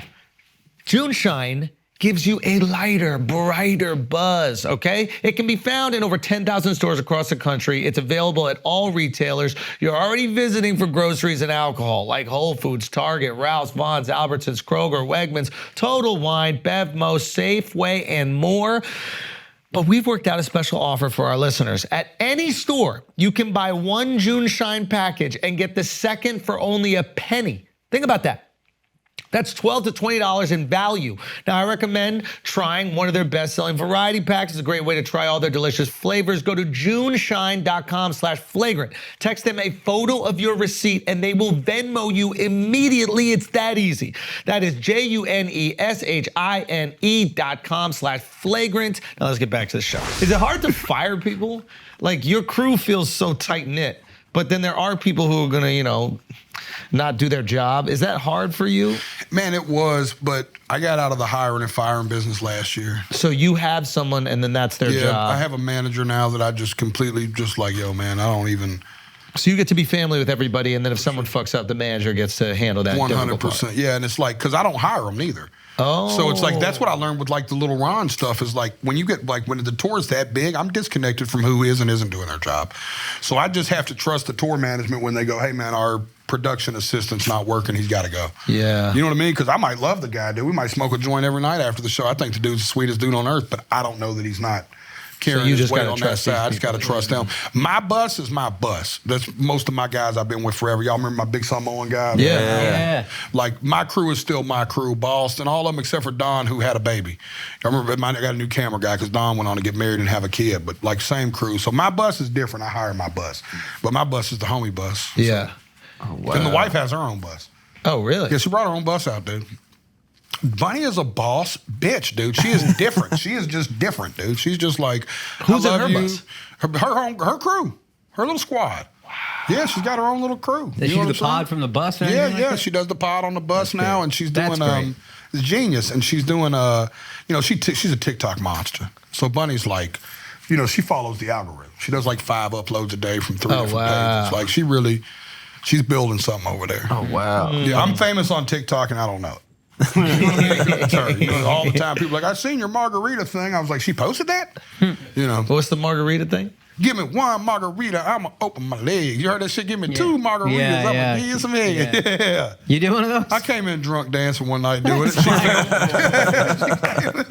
Of the homie bus, which one of the homies is the biggest liability? All of them. Shit, so many of them. Probably, fuck. I hate y'all. These are all to get you in trouble questions. Probably, maybe Scary Larry. Probably just because, he's in charge of the miscellaneous, nefarious stuff. So by default, he's the backpack I wouldn't want to get searched. Oh, hell You know what I'm saying? If that makes sense, So Go. Well, I just want to know more about him. Like, what's his backstory? Like, what's his we met whole each other in juvenile hall. What was he in there for? I forgot what he was even in there for back then, but he was it was a white dude that had dreadlocks, and he was like, like a juggalo, and I loved all the juggalos. Yeah. You know what I'm saying? And I'll never forget, we almost got in a fight because I was beating on my cell door rapping. And one night he was like, just shut the fuck up. And I was like, fuck that guy in cell 223 trying to talk shit to me. You know what I'm saying? It was like just talking shit. And the next day we became homies. Oh, wow. And why is he called Scary Larry? Because he's ugly as a motherfucker. Scary Larry is so ugly, dude. He's the ugliest friend I have by a lot. But listen. By a lot. It's unnecessary. It's unnecessary. Bring up Scary Larry right now. God damn. You're not going to get no satisfaction because you got to see the new Scary Larry with the skullet. You got to see Scary. Skullet? Yeah, I talked him into getting a skullet. What is that, That's bald Scary on Larry, top? though. That's Scary Larry. Oh, I remember him. Yeah. Let me Scary's see. been around, dude. Yeah, Scary Larry was hanging with us at the gay chicken spot. Yeah. Scary Larry's the guy, dude.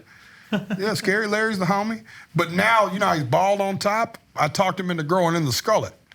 And it's fire. The skullet's kind of fire. Wait, what do you mean a skullet? Yeah, what's that? Yeah, it's like a mullet. It's like if you just started growing your hair out and just the back fell. Yeah. You know what I'm saying? Like if you were bald up here, but you know how they have like the ring. Okay, it's a like mullet with nothing on top. It's, like, It's the skull. reverse of Yes, his. the reverse It's of the it. complete. Instead of It's the this. Yeah. polar opposite of fucking the Schultz cut. Wow. Scary That's Larry. amazing. Yep, Scary Larry's been with us forever. Boston. I mean, we're all still there.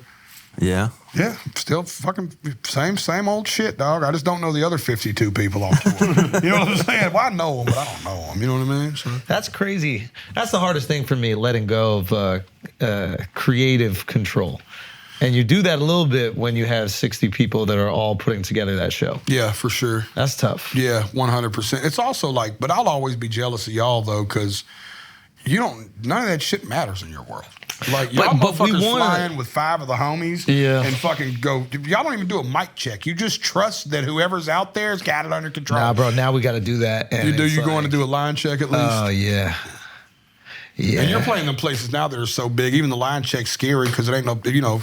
You're just hearing the reverberation of your voice. Oh, that's our favorite part of the tour. When we go in and there's an echo, and every single time the sound guy goes, when the people come in here, there won't be any echo. Yeah. They always tell you, they're like, you put some. Oh, I love when the old roadies use the word blood bags. They're called blood bags. It's like you put a few thousand blood bags in here, it's going to sound great. Yeah. And I'm like, these are fucking people with spirits. These are my fans. It's like They're giving me a career. It's like a blood bag. I think that's been a big part of our success, though, man. We have a firm belief that it's not a ticket stub, it's a story. Yeah. And like when I started like really looking at it that way, like this isn't a stub, because like y'all know how the business is. Sometimes you get so caught up looking at the numbers that you got to step back and go, Man, that's 23,000 spirits. That was the moment I had yesterday. I even posted on the story, and I genuinely was not trying to brag. I just couldn't believe that we were playing a venue where the Australian Open is. And I was just sitting there laughing to myself. My wife was even like, what are you laughing at? And I'm just like, I don't even know. Like, I was trying to find wording for it to explain it. I still can't. And this is in a different fucking country, dude. The top opens. It's fucking, you're going. The top of the venue goes like that. This and is then in there's Australia, sky. though, right? Yeah. This is Australia. I'm like, what is going on? So I was just dying laughing to myself at what an absurd, like, it's absurd. Oh, especially, I couldn't even I feel that way when it happens in Tennessee. Yeah. I couldn't imagine how you feel knowing that it's like 20 fucking hours by plane from right here. Yeah. I can drive to Los Angeles before you're going to get to fucking Australia almost. You know what I'm saying? Think about that. If I got in the fucking Tahoe today and you got on a plane to fucking Australia, we would get there close to the same fucking time. Isn't that fucking you know what crazy? I'm saying? That's insane. Yeah. You know, it's like, and that many motherfuckers are buying a ticket to come hear you just talk shit about their country. You're just going shit all over their country, dude. You sit there, you just go, what is going on right now? Right? You just, I don't even know how to explain it even right now. And then the logistics, are y'all taking production? It's too big not to. Yeah, right? so we do you're the having to production and outsource the production over there. Yeah. And then you have to buy all the things to make the space. Because, you know, I want this to be the best show they've ever seen. 100%. And I think it's important when you, and you get this, you were explaining it earlier, but like when you go to a bigger venue, the show has to be bigger. 100%. And they deserve it. Yep. Because they're fucking spending their hard-earned money to come out to the show. So they deserve a show that fits that space. So getting into the creative with that and hopefully finding the people that are just as passionate as I am about comedy, about production for a show. That, like, I saw a Taylor Swift show when I was out in LA with my wife. You went to one of the SoFi shows? I went to one of the SoFi shows, and I apologized to her live during the show. Yeah. I was like, I am sorry I have been so hacky in hating you. Yeah. It is hack. Yeah. To hate her without experiencing what she does. Right. And I get it. You only see her at an award show or something like that, like accept an award, and you're like, oh, this might feel inauthentic, whatever. But then you go watch her command 100,000 people masterfully, and you realize that not only is she incredible at what she's writing the fucking songs. That's another thing. It's not like there's this team of 100 people that just, here's the song. Like, she's written fucking hundreds of songs by herself. Every song she's ever sang almost. So it's like, and you're going, oh, wow. And she has the songs that we all know as comedians, there's a joke you have where it's like, if you need to, doesn't matter what the audience, it could be the worst audience in the world, but you know you go to it and everybody's like, oh shit, it's on. Right. She just has 100 of those. Yeah. And I'm watching this and I'm like, it's not only is she great, everybody else on the team is the Taylor Swift of lighting or video or whatever. And it was one of those moments where I'm sitting back and I'm like, oh, that's what we need to do. We need to find the person that's that dedicated to the fucking stage design. Yes. That's that dedicated to the video, the lighting, the video production, and you're just watching it live. It was really inspiring. And I felt bad. I was like, I can't believe that I didn't give this brilliant talent a shot. Because she's brilliant. Undeniable. Even if you don't, if you find her personality, whatever, which I do, you can't deny greatness. And it's just flat out greatness. So many songs slap. That you're like, she's oh, one of those artists that you think you know 3 songs, and then halfway through your set, you're like, I know every song she's ever wrote. Bro. Yeah. You know what I mean? It's like that kind of a moment. We did that with exact her. thing last week, I think, on this podcast. Yeah. So it was just, it's really inspiring, and it makes you go, okay, wow, when you get this big, that's what it needs to be. For sure. And she's also set a bar. Like people like her and Beyonce have adopted the stadium era in a way that it's made, like, even Ed's new tour, Ed Sheeran's tour is like, you could tell that he ramped up too. He was like, oh no, we're playing big league ball over there now. You know what I mean? It was like, it's just, you feel the difference in all of it. And I think that's also why more shows are selling more tickets now than ever. And people are like, well, I think it's still some of the pandemic stuff. I'm like, man, we're years removed from that. Yeah. I think that people have finally adopted the right philosophy in these venues. Yeah. And they're putting on the right shows. Make your show fit the venue you're in. Exactly. You can't take your theater show and then put it in a stadium and expect them to feel the same intimacy. Right. You have to curate that fucking intimacy. 100%. And that's smart that you're going about it that way. And that's probably why you have 23,000 fucking people that are gonna come out in Pittsburgh. Yeah. Or they know, and I assume they know and feel appreciative of the effort that went into it. I'm at this Taylor show, and I'm not even a fan, and I'm seeing these women give everything to her. They're so excited to see her up there. And I'm so engaged by the show, and I felt grateful. It was one of those things I was like, wow, like the effort that must have gone into this. Right. And yeah, it just made me feel like you gotta reinvest in the show. Yeah. You have to. They deserve it. Yeah, especially those kids, man, they're like, good point with that, giving all that to Taylor is like, because Taylor's not singing her song, she's singing their song. Bro, and like, she's Superwoman to them. Yeah. In the moment I got it, I was like, she is the confidence that they all wish they had. She is the kindness that they wish they had. Bro, I don't even care if she's doing this in the show to, like, as a PR stunt. I don't even care. I don't think it is, but even if it was a fun, she's like making moments to give it up for the crew. Yeah. Give it up for new musicians that are on the tour. They're like giving the spotlight. Yeah. And like, even if she's doing that to like look nice, she's still fucking doing it. Right, for sure. 100%. And it feels authentic in the moment. And I was just like, wow. Yeah. Like, and you see these girls that are like, she is what I want to be. She says the things to her exes I wish I said to mine. She leaves the guys that weren't good for her, and I wish I had the confidence to do that. And they get to show up there, and they get to almost like live vicariously through the music. Yeah. And yeah, it's just, it was really impressive to see. It's special, man. It's spiritual. It's a trip. It's also. I'm just kidding. I ain't go, bro. There's no way. There's no way. You did not talk that passionately about Taylor Swift on a fucking fake. I ain't going to that shit, bro. Kanye for life. I was gonna say, I haven't seen the tour, but I felt like I have on TikTok. Yeah. I don't think there's much on the story. I've never seen something go viral like a concert. Yeah. Like her fucking. But dude, we're in the golden era of this, right? Like, we're all gonna look back at this moment, not of just our careers, and go, what a cool moment to have exploded. Anyways. Yes. There's more arena acts in comedy than there's ever been by a fucking country mile, right? 100%. There's more stadium acts in music than there's ever been. There's more arena acts in music than there's ever been. You talking about how God blessed me, dude. I came into country music right on the tip of country music becoming the coolest genre on earth for the first time since 92. Yeah. You know what I mean? Like 30 fucking years have passed where country music has been like treated like Nickelback. You know what I mean? Like, it was literally growing up, you would, in New York or LA, you would have people say, oh, I like every music except country. Yeah, they say that was that in like the a South, common too. thing Yeah. that people So would hacky. say. Yeah. And now I think that's done. Yeah. And I think for a while there were people that like in New York and California that were like low-key country fans.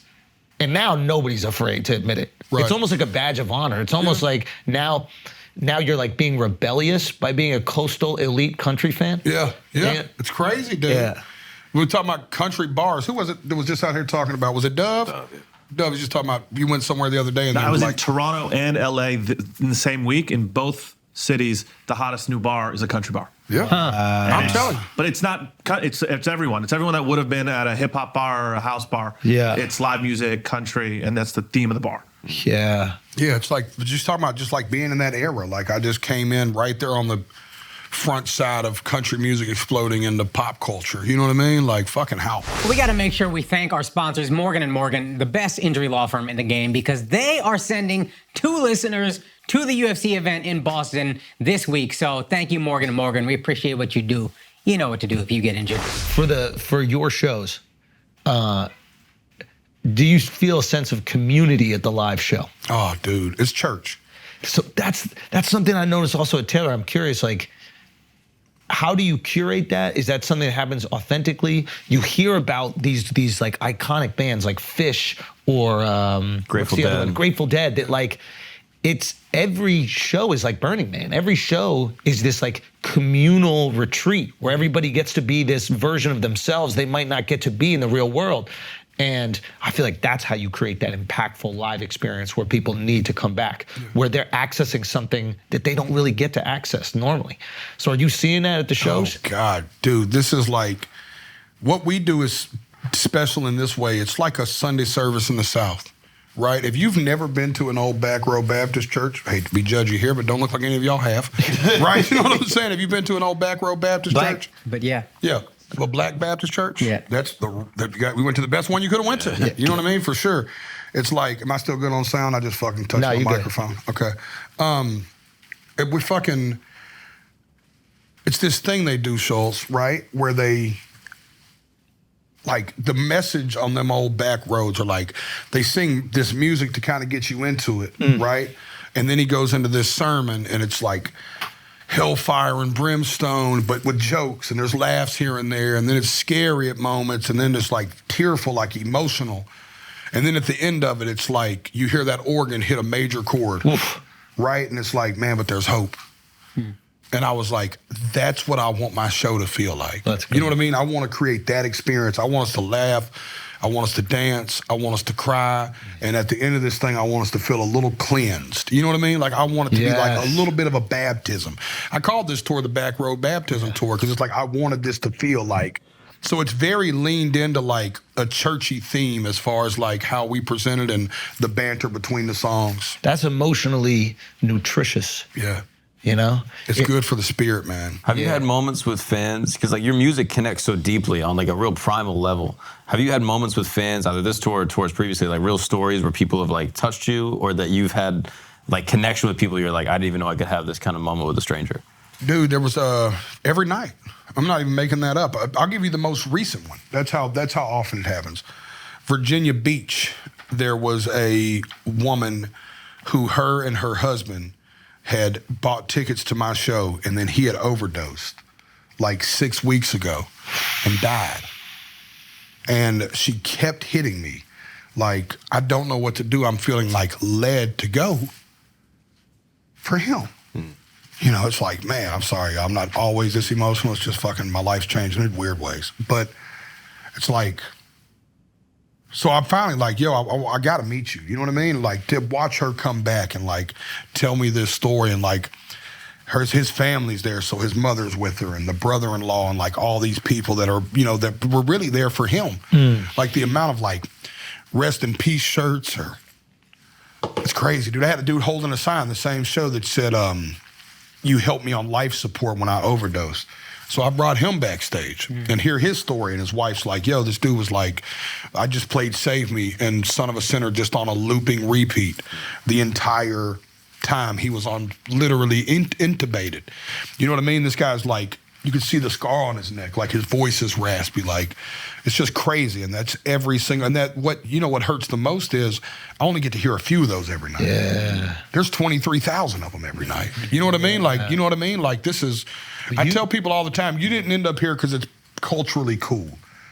That's not what a Jelly Roll show is. It's not like, oh, the hip thing to do is go to a Jelly Roll show. Like these people know they're coming to purge. Yeah. Like we know that. Like it's a fair exchange between each other. Like we know what's happening tonight, y'all. Like we're purging. Does it ever get heavy for you though? Because it being an empath, like. Yeah, man, a little bit, but I find more purpose in it. So it's like as soon as it gets heavy, it's like I feel better because I'm like, man, what a gift that I'm making millions of fucking dollars, like a poor kid making millions of dollars in and out of jail his whole life.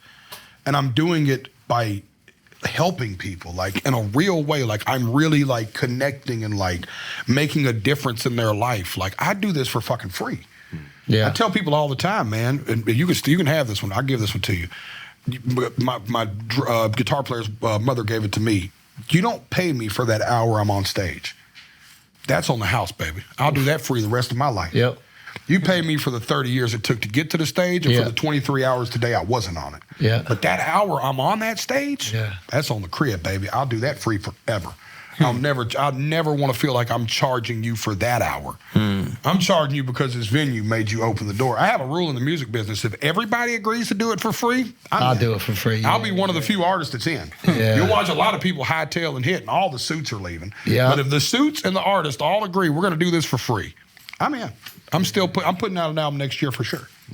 I'm touring for sure, you know? So it's like, but then on top of that, like God puts you in a situation to change your life, defy all these odds, make all this fucking money, and fucking people are crying, like thanking me, and I'm crying back to them, thanking them. Yeah. It's like, you know what I mean? Like, I mean, imagine how cathartic that is for somebody who is relating to that song specifically so much, and then being around 20,000 other people that are feeling the same way. Like you've listened to it by yourself and cried, and now you're surrounded by all these people, and you're looking to your right, and they're crying, and you're looking to your left, and they're crying, and you're like, one, you go, wow, I'm not alone, which is a really fucking amazing feeling to have when you're thinking of maybe leaving this world, right? It's, it's beautiful. Yeah, my mom would always say how lucky her and my dad were that they made a living. They would teach dance classes, but it was like, we're really lucky that we make a living doing something that makes people feel good. Right. We're like so lucky. She's like, you know, some people make a living telling people that they can't get any insurance money after their house burned down. Ooh. That's their job. And like, we make a living where, you know, this person might not have had the confidence to like talk to another human being all day, and now he's like dancing with somebody else, or she's dancing with somebody else, and it makes you feel really good, fills you up. I never forgot that with stand-up. I was like, how fucking lucky that for a living we get to go out there, or even doing podcasts, we get to just make people laugh, make people think, give somebody like an emotionally nourishing experience. Right. It's like, you should be crying. Yeah. You should be crying every day. Yeah, I do. For how lucky you are. It's unreal. We all should be. Yeah. Like, imagine we went through our whole lives, we never sat and reflected about how lucky we were. Ugh, what a waste to give us this opportunity. You know, something I learned from y'all just a couple podcasts ago, I guess, was the attitude of gratitude of like, I'm grateful that I'm able to work this hard. Yeah. Like, y'all, I don't remember what pod y'all said that on, but it's like, that shit stuck with me like deeply. Like, I'd never heard it put that way. And I was like, because sometimes you work hard, and like any other job, you know, full disclosure, there's everybody moments works where you're hard, like, bro. yo, man, this is fucking a little bit of a bit. And then you're like, man, how awesome is it though that I'm in a situation that I can work this hard though? Yeah, that I enjoy it to put this time in, because there's people working just as hard as us at a job they hate. They hate. And I'm loving it. My dad, you know, the famous quote my daddy always said, everybody's daddy said, is do what you love for a living, you'll never work a day of your life. Yeah. You know, and that's why I still say that hour and a half's free, man. You think that makes it easier to not drink? Because I think for me, I remember I worked a job I hated as a comic, and I was like, oh, if I did this every day, I'd be drunk Friday, Saturday for sure. Right. Fucking question. Oh, yeah. But I don't feel the need to decompress as much. Right. Do you feel the same like now that you're climbing? Sure. Yeah, for sure. And also just, man, my consciousness is just like, man, I don't want to blow it. It's like what he said about, like, I've seen so many dudes get where I'm at and blow it. Yeah. I know so many dudes that had the summer I'm fixing to have and end up, like, doing bad in life in 10 years where they wasn't financially responsible, or they went down the path of the bottle. It's like, you know, I want to make sure that Caleb Plant, my homie from Nashville, the boxer, always says that the dream wasn't to get money. The dream was to keep it. Yeah. You know what I mean? And when he says that, it tickles my soul. You know what I mean? I'm like, yeah, that's kind of it. Like, getting money was... You know, it's also like, through all this, gosh, I've been able to dream bigger now. Like, I don't know about y'all, but I didn't like dream. Like, I know your story, dude. You were a fucking, you know, cop, right? It's like your dream, I don't know if your dream was ever this big, but I would assume not. You know what I mean? Like, my dream, what people are like, are you living your dream? I'm like, you think I was that confident to dream this would happen? Like, you have really mistaken who you're talking to. You're like, there's no way I thought this was good. Like, when I was 13-year-old kid watching Lollapalooza at Starwood Amphitheater, sitting up on the hill, right? You could have never told me I was going to tour and headline those venues 5 nights a week. You know what I mean? Even like, dreaming big takes confidence. It's really crazy. Yeah. You've always had that. I feel like, that's not natural for a lot of people. I'm having to dream bigger now. Now I'm like, oh, no. Now I'm starting to dream like, I'm trying to dream unrealistically. Yeah. Like, that's where I'm at But now. that's what a dream You know what I is. mean? Yeah, exactly. It's not realistic. Yeah. You know, if your dreams are realistic, you're What's not your dreaming most big enough. unrealistic dream you have? Right now? Yeah.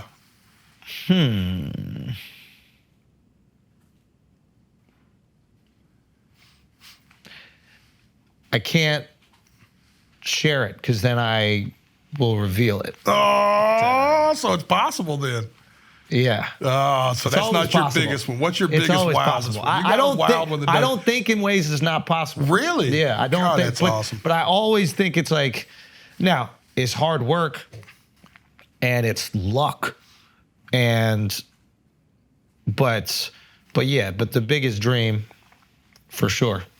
I mean, there's a couple. Some have nothing to do with entertainment at all. Yeah. The biggest ones have nothing to do with that. Right. But like, as far as entertainment goes, yeah, there's something that I'm cooking up, but I can't share it just yet. People got to see it. Yeah. You know what I mean? I love it. I'm thinking the same way, dude. I'm thinking. Why? What's the biggest one? Can you share it or not? No, but man, I'm dreaming, dude. Yeah. I've turned into a real dreamer, man. Good. I thought I was a dreamer, but I wasn't. I'm a dreamer now. Now I'm like, I just sit in the back of the bus and just think about that shit, man. Yeah. You know what I mean? Like, I think we could take this motherfucker to the moon. We weren't supposed to make it this far. And what's the quote? I didn't come this far to come this fucking far. You know what I'm saying? Like, where else we gonna go with it's like, what are How you big talking could it about? get? And also, I always reference my father because he gave me all these cool little one-liners in life, but you can always go back. You can't always go forward. Yeah. Just like as a life philosophy, it's like, man, we're in a chance right now. I'm going forward as long as I can. Yeah. I know I can go back. I know I can go back to playing theaters. I know that. Yeah. You know what I mean?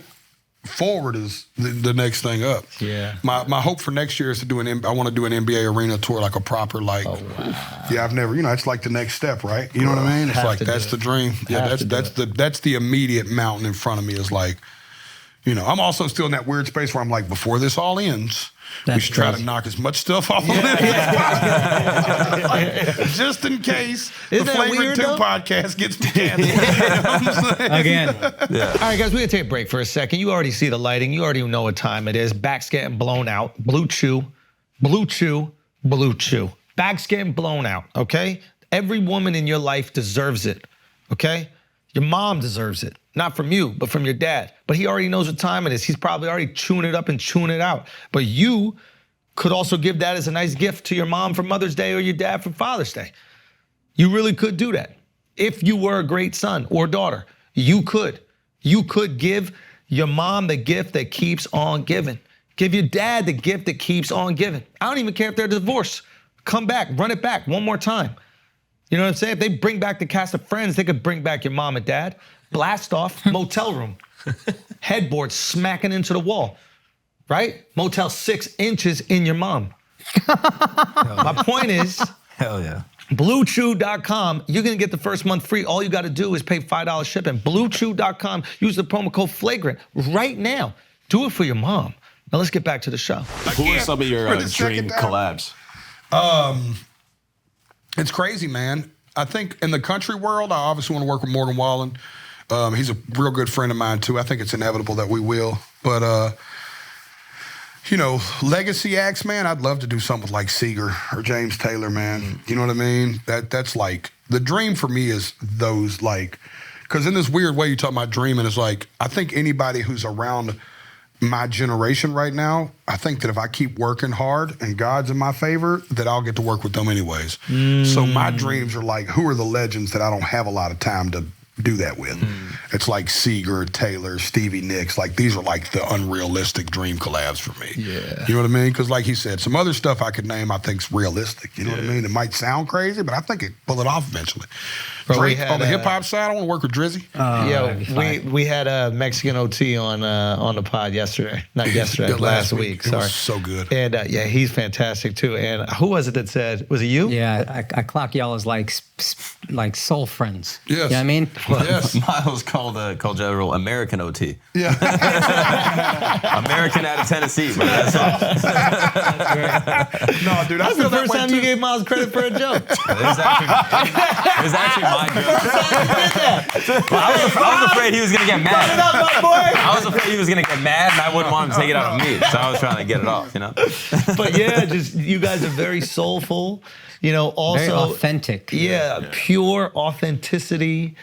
Troubled lives gave you all these feelings and emotions that you can tap into that are deeper than the average person. Not boxed into one genre. And I don't know, and you're so musical, both of you. Just like, you can tell from a young age that music seeped into your pores. It's not something you learned when you're older. No. And it was so interesting that you thought of that. I was thinking of you as well during the interview in a lot of ways. Like, I don't know. That's a weird thing. I wonder if that's like annoying, almost like some girl going up to a DJ, say like, pour some sugar on me. Like, when outsiders request collabs, is that annoying or is it like, I love it. No, I love it. I'd love to work with him too, man. He had a record on the tape he just dropped. I can't remember the name of the record right now. Cowboy Killer? Yeah. That had like a singing chorus, and I was like, I wish I'd have did that. Yeah. Like, I wish I'd have known him then. He came to Nashville and did a show, but I was out of town. Yeah. But it's like, everything about watching his interviews has been my favorite part. Like, I love it when an artist gets in that position and they can back up the other side of it. Yeah. Like, that's my favorite. And to like be themselves. Like, a lot of artists won't come sit on this couch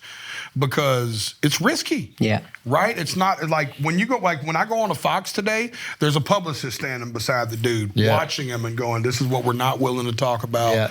You know what I mean? It's like where we come sit in here, my publicist is going to shit herself until this comes out next week. And it takes some strength of personality to be able to hang. Like, for not sure. a lot of people who are just also, you musicians can't can do fake the funk for 2 hours. For sure. Like, for 5 minutes, you can pretend to be the person that, the maybe record labels have built you up to be. Right. But 2 hours on a podcast is going to expose who you really are.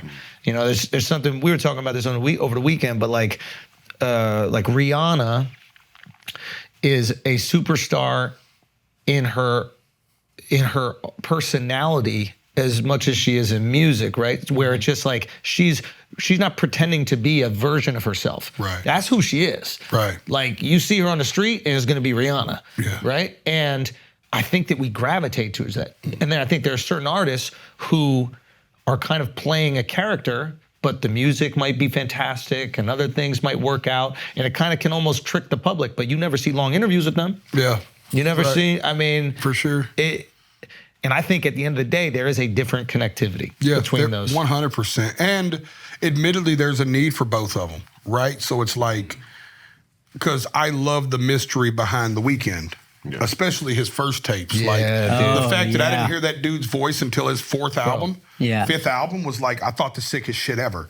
But equally, I love the Mexican OT, who I can't quit watching his interviews. I watched y'all's pod with him last week. I watched him on Bootleg Kev the other day. Like, I just can't get enough of this guy. That's a great point, man, about the Weeknd, is that he has maintained mystery at a time where everyone has access to every famous person. For sure. Yeah, it's a rare thing, dude. It's rare, man. I think it's special. Like, it's almost like Daft Punk-esque. Exactly. That's where exactly what it is. He is arguably, I think right now his tour, maybe him and Taylor, are like the biggest tour in the world 100%. Right now. Yeah. And it's fucking crazy. We don't know really anything about him. It's crazy. I've only heard his voice maybe 3 times. Bro, 4 times that's ever. like a throwback. That's like a Marlon Brando, old school Hollywood, like Hollywood back in the day, where these famous people, you would see them in movies, and outside of that, they were hanging on some fucking island, or that was in the South Pacific, and you're like, what is going on in their lives? What's happening? So there is that curiosity, but the curiosity is backed by an unfucking real voice. Unreal. The music's just so. The music was sculpted around the mystery, right? Yeah, so it all. But I think it's like we needed a him for the me's. Yeah. Right? Like, they're like, that's just the balance of, like, and I know and I always joke about you because I know this is how you feel, and I'm the opposite. I love comparing two things that aren't the same to each other, where you're like, don't compare music to comedy. But it's like, and I'm the polar opposite of that. I think it's the greatest analogies ever. But it's like, comedy needs Andrew Schultz, and because they need an Andrew Schultz so bad, Dave Attell is necessary. Oh, 100%. Yeah. Right? You know what I mean? Like, it's necessary to kind of have this fucking dude with a flip phone that everybody's like, real comedy fans shit themselves if they think he's going to be somewhere. Genius. Because you know what I mean? It's like that's the comparison to me. Is like, that's me being, I'm Schultz, and he's the Weeknd's fucking Attell. Yeah. Right? You know what I mean? It's like, and there's such a need for both of them. You know what I mean? That is true. And they complement each other in the best fucking way. You know, which is why I think Bumpin' Mics did so well. Yeah. Right? Because it's like, you have Ross, who's just like always out there, the roast guy in everybody's face, and Attell, it's just like, damn, I would have never, you know what I mean? Yeah. Yeah, the Weeknd needs to like come out and speak in like his real accent and have it be like Asian. Hi, everyone. My name is Abel. Like a Frenchman. Super Canadian, like just fucking. Aber. Did you like my album, eh? You know what I'm saying? But, no, I think remember the first interview you ever seen of his? The first time I ever listened to him speak. This is like some hip hop shit. This is cool. It was Zane Lowe. Oh, yeah. The first time I heard anything, I heard his voice was when he did the Kissland promo, a 30-second promo talking about the album. But then he did the article with Rolling Stone when he took the cover, when I Can't Feel Your Face and fucking the hills were taking over Earth. Yeah. And then he did the Zane Lowe interview, and I'll never forget, I've watched every Zane Lowe interview ever, just like I've watched every Breakfast Club interview ever. Like I obsess, like as a student, lover of hip-hop. These are like things you have to watch. And I'll never forget they were in a studio and the lights were dark. And the Weeknd made Zane Lowe meet the Weeknd at the Weeknd. Yeah. So like even when he's finally doing an interview, he completely controlled everything from the lighting to the way it was presented and projected. You know what I mean? It was just so like, I was like, this fucking guy's gonna be the biggest thing on earth. He's gonna be our fucking Prince. You know what I mean? Interesting. Yeah, Travis Scott's another one. Yeah, Travis Scott's another one that keeps that mystery. Yeah. But Travis Scott's kind of got that Jelly Roll thing going where, like, I mean, most of my friends are comedians, so by default, I end up on all these wild things talking about wild shit. Yeah. But I don't do social media great, but Bunnie does.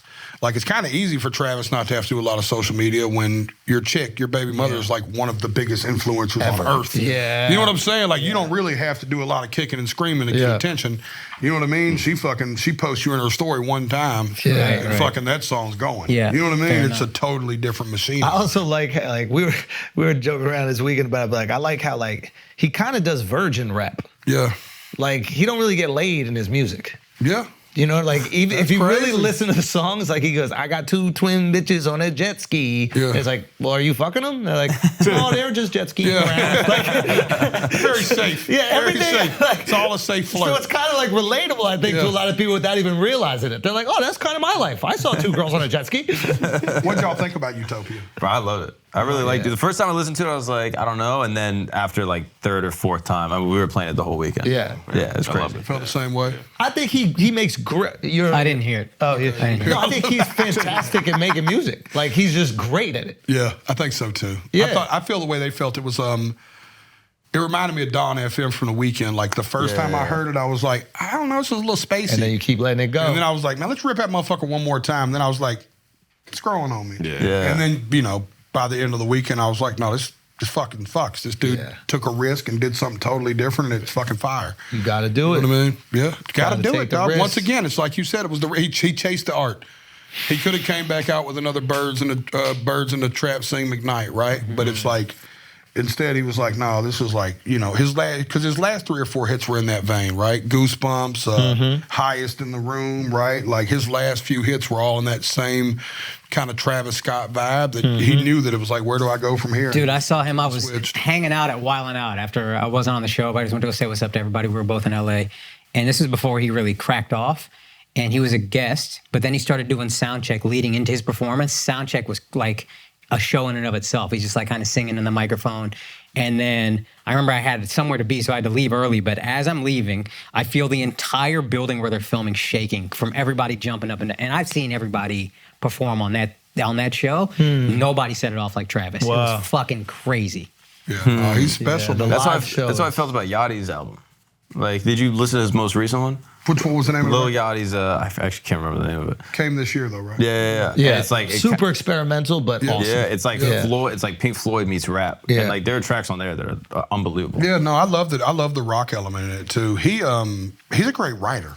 Yeah, that's his real skill set, right? It's like I don't know like how much Yachty music. His voice is very particular. Yeah, you know what I mean. But like, I think that dude, I think he's already wrote a couple of big hits, but I got a feeling that dude will write #1s for other people as long as he wants to. Yeah. Oh, yeah. As long as he feels like showing up to write songs for motherfuckers, I think he's just going to keep shitting hits. It was really cool. And again, I'm watching music from a distance, it feels like, now that I'm getting older. But like, I remember him being a punchline early on. And I think it's so fucking cool that now people are like, oh shit, I don't know if they'll acknowledge how wrong they were, but like now he's like an artist. Yeah. And I think that's so cool. But isn't that how artists stand the test of time? Like you look at any of the bands that have been around for 20 years and they're constantly evolving. Like even like I think about like Queen.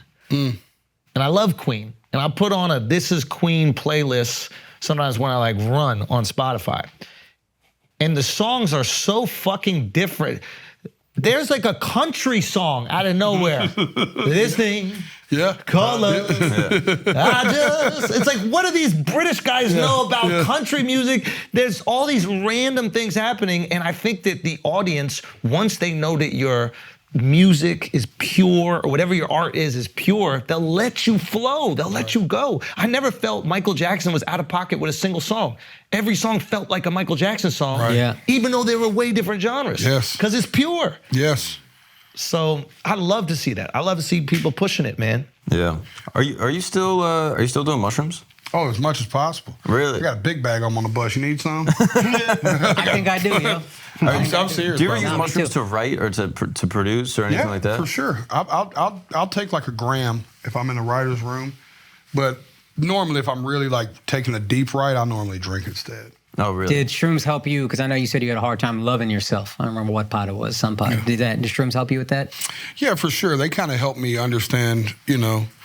That's something I've been working on the most in therapy though, man. It's like trying to figure out, because I thought that it was like when the Jelly Roll thing, if it ever worked, that the Jason thing would just like correct itself right then. You know what I mean? And then the Jelly Roll thing worked.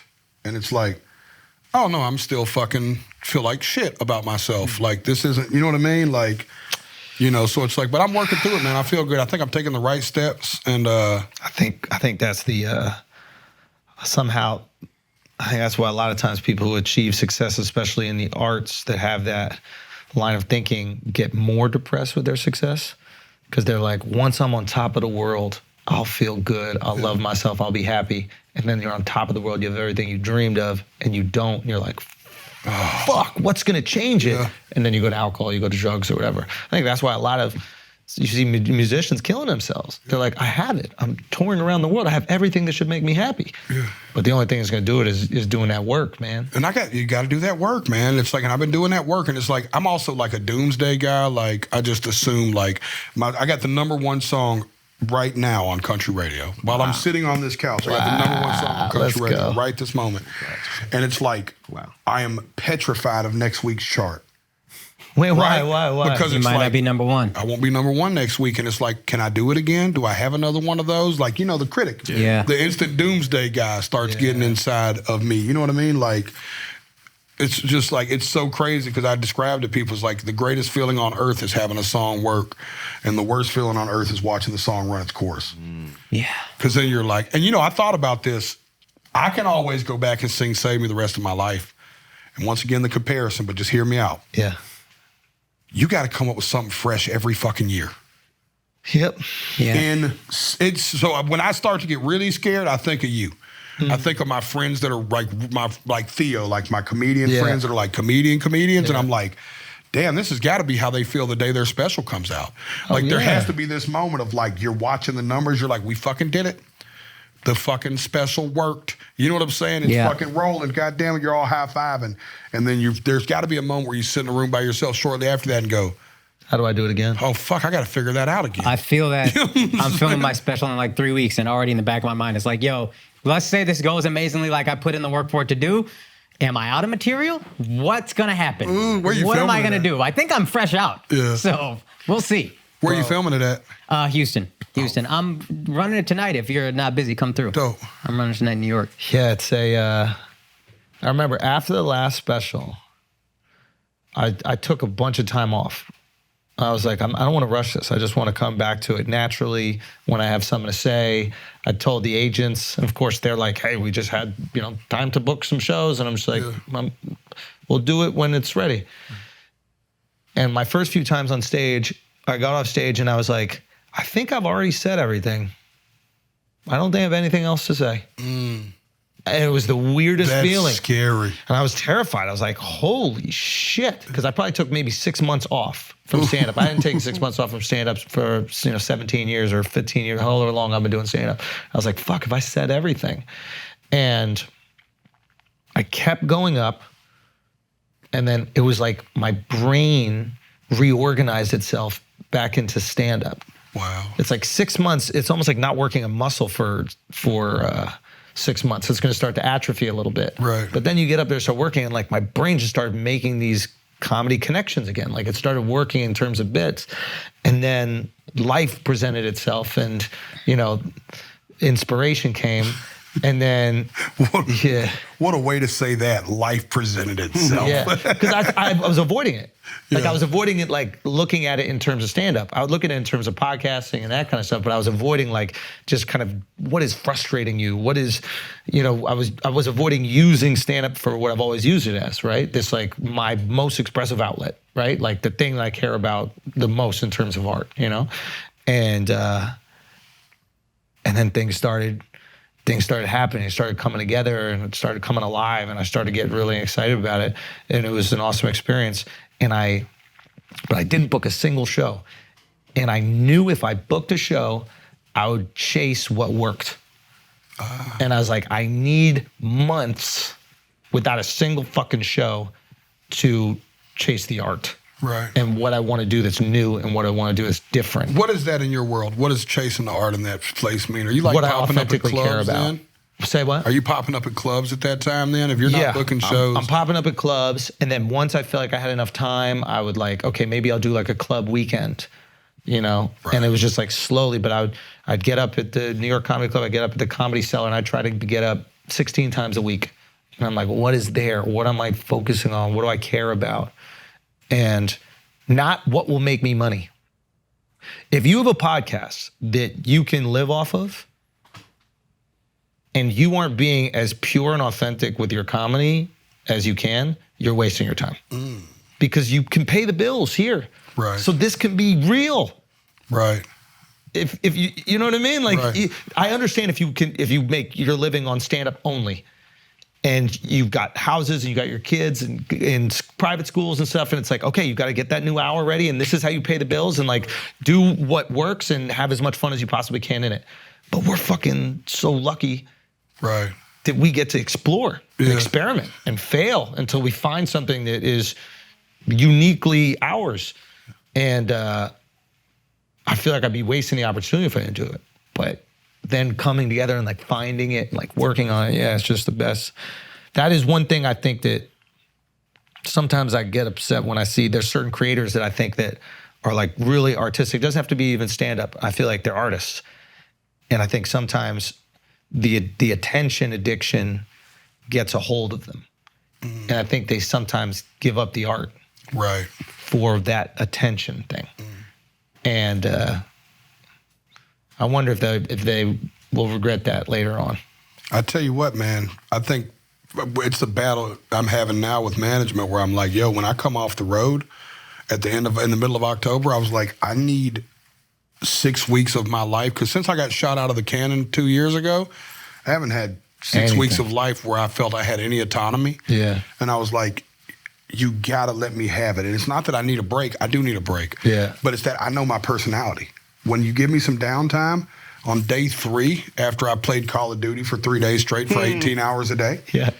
I'm gonna wake up on day 4 and go, I'm gonna pick up the guitar. Yeah. You know what I mean? I know me. You know what I mean? And I'm gonna be like, and it's gonna be like a kid again, like, ooh, I can write songs. Yeah. Like I get to write songs. Right. You know, and it's like, and I'm like you. I mean, I'm like how you were with this 6 months in general. I cycle write. Yeah. So like a lot of songwriters write year round, and I cycle write. Like when I put an album out, I finished the album in January. I didn't write again until the end of July. Wow. I just took 7 months. I mean, Because you needed it. I needed it. It's like I needed to just, I wrote everything my soul felt for that album, because you see the 13 songs that are on the album, much like we see the hour that's on the special. Mm-hmm. You know what I mean? What we don't see is the 12 hours of shit that sucked. Mm-hmm. You know what I mean? And you don't see the 20 songs that didn't make these 13. Like, I'm tired. Yeah. You know what I mean? Like, and I'm not going in here to write no Puppy Mill song. So it's like, I just need some time to just rethink and think about what the fuck I want to do. Yeah. I just had the most success I've ever had in my life. You know what I mean? Like, I need to sit on that for a second and reflect on it. Yeah, and reflect on That's it. That's what you're going to talk about and, next. Yeah, and think about these people, like the story from Virginia Beach. Virginia Beach was literally 2 nights ago. Think about that story and think, who is that person and what do they need? Right? Because like now I'm not even writing for me no more. I've told the Jelly Roll story a bunch. It's like, what do you need? Like, because I know now why you come to see me. You know what I mean? It's like, you know what I mean? Like, I know why you're in my office. You know what I'm saying? It's like, what can I do for you? Yeah. Is where I'm at as a songwriter, which is the coolest place on earth to be. You know? Sometimes what you do for them is you're able to explain feelings that they can't articulate. Oh, it's like the big part of doing the work in therapy is when they make you say something, what are you thinking about that? Well, articulate it. Yeah. And they say that really you need to hear it. Like, even though you hear it, you need to say it. And it's like, it's kind of that same concept of like, we'll heal together. It's the show too, for me, is about live shows. And I don't know if y'all feel this way, but there's some situations where you go, man, I got to take it to the room. Right? Like, you just assess it and go, I'm finna take it to the room. What is take it to the room? Like, just fucking just balls to wall. Like, fucking I'm taking it to you. Yeah. But not aggressive, but I'm taking it to you. Yeah. And then there's moments where you need to bring the room to you. You know what I'm saying? Where you need to take a step back and you need to bring the room to you. And a good show, they'll do one of the two good.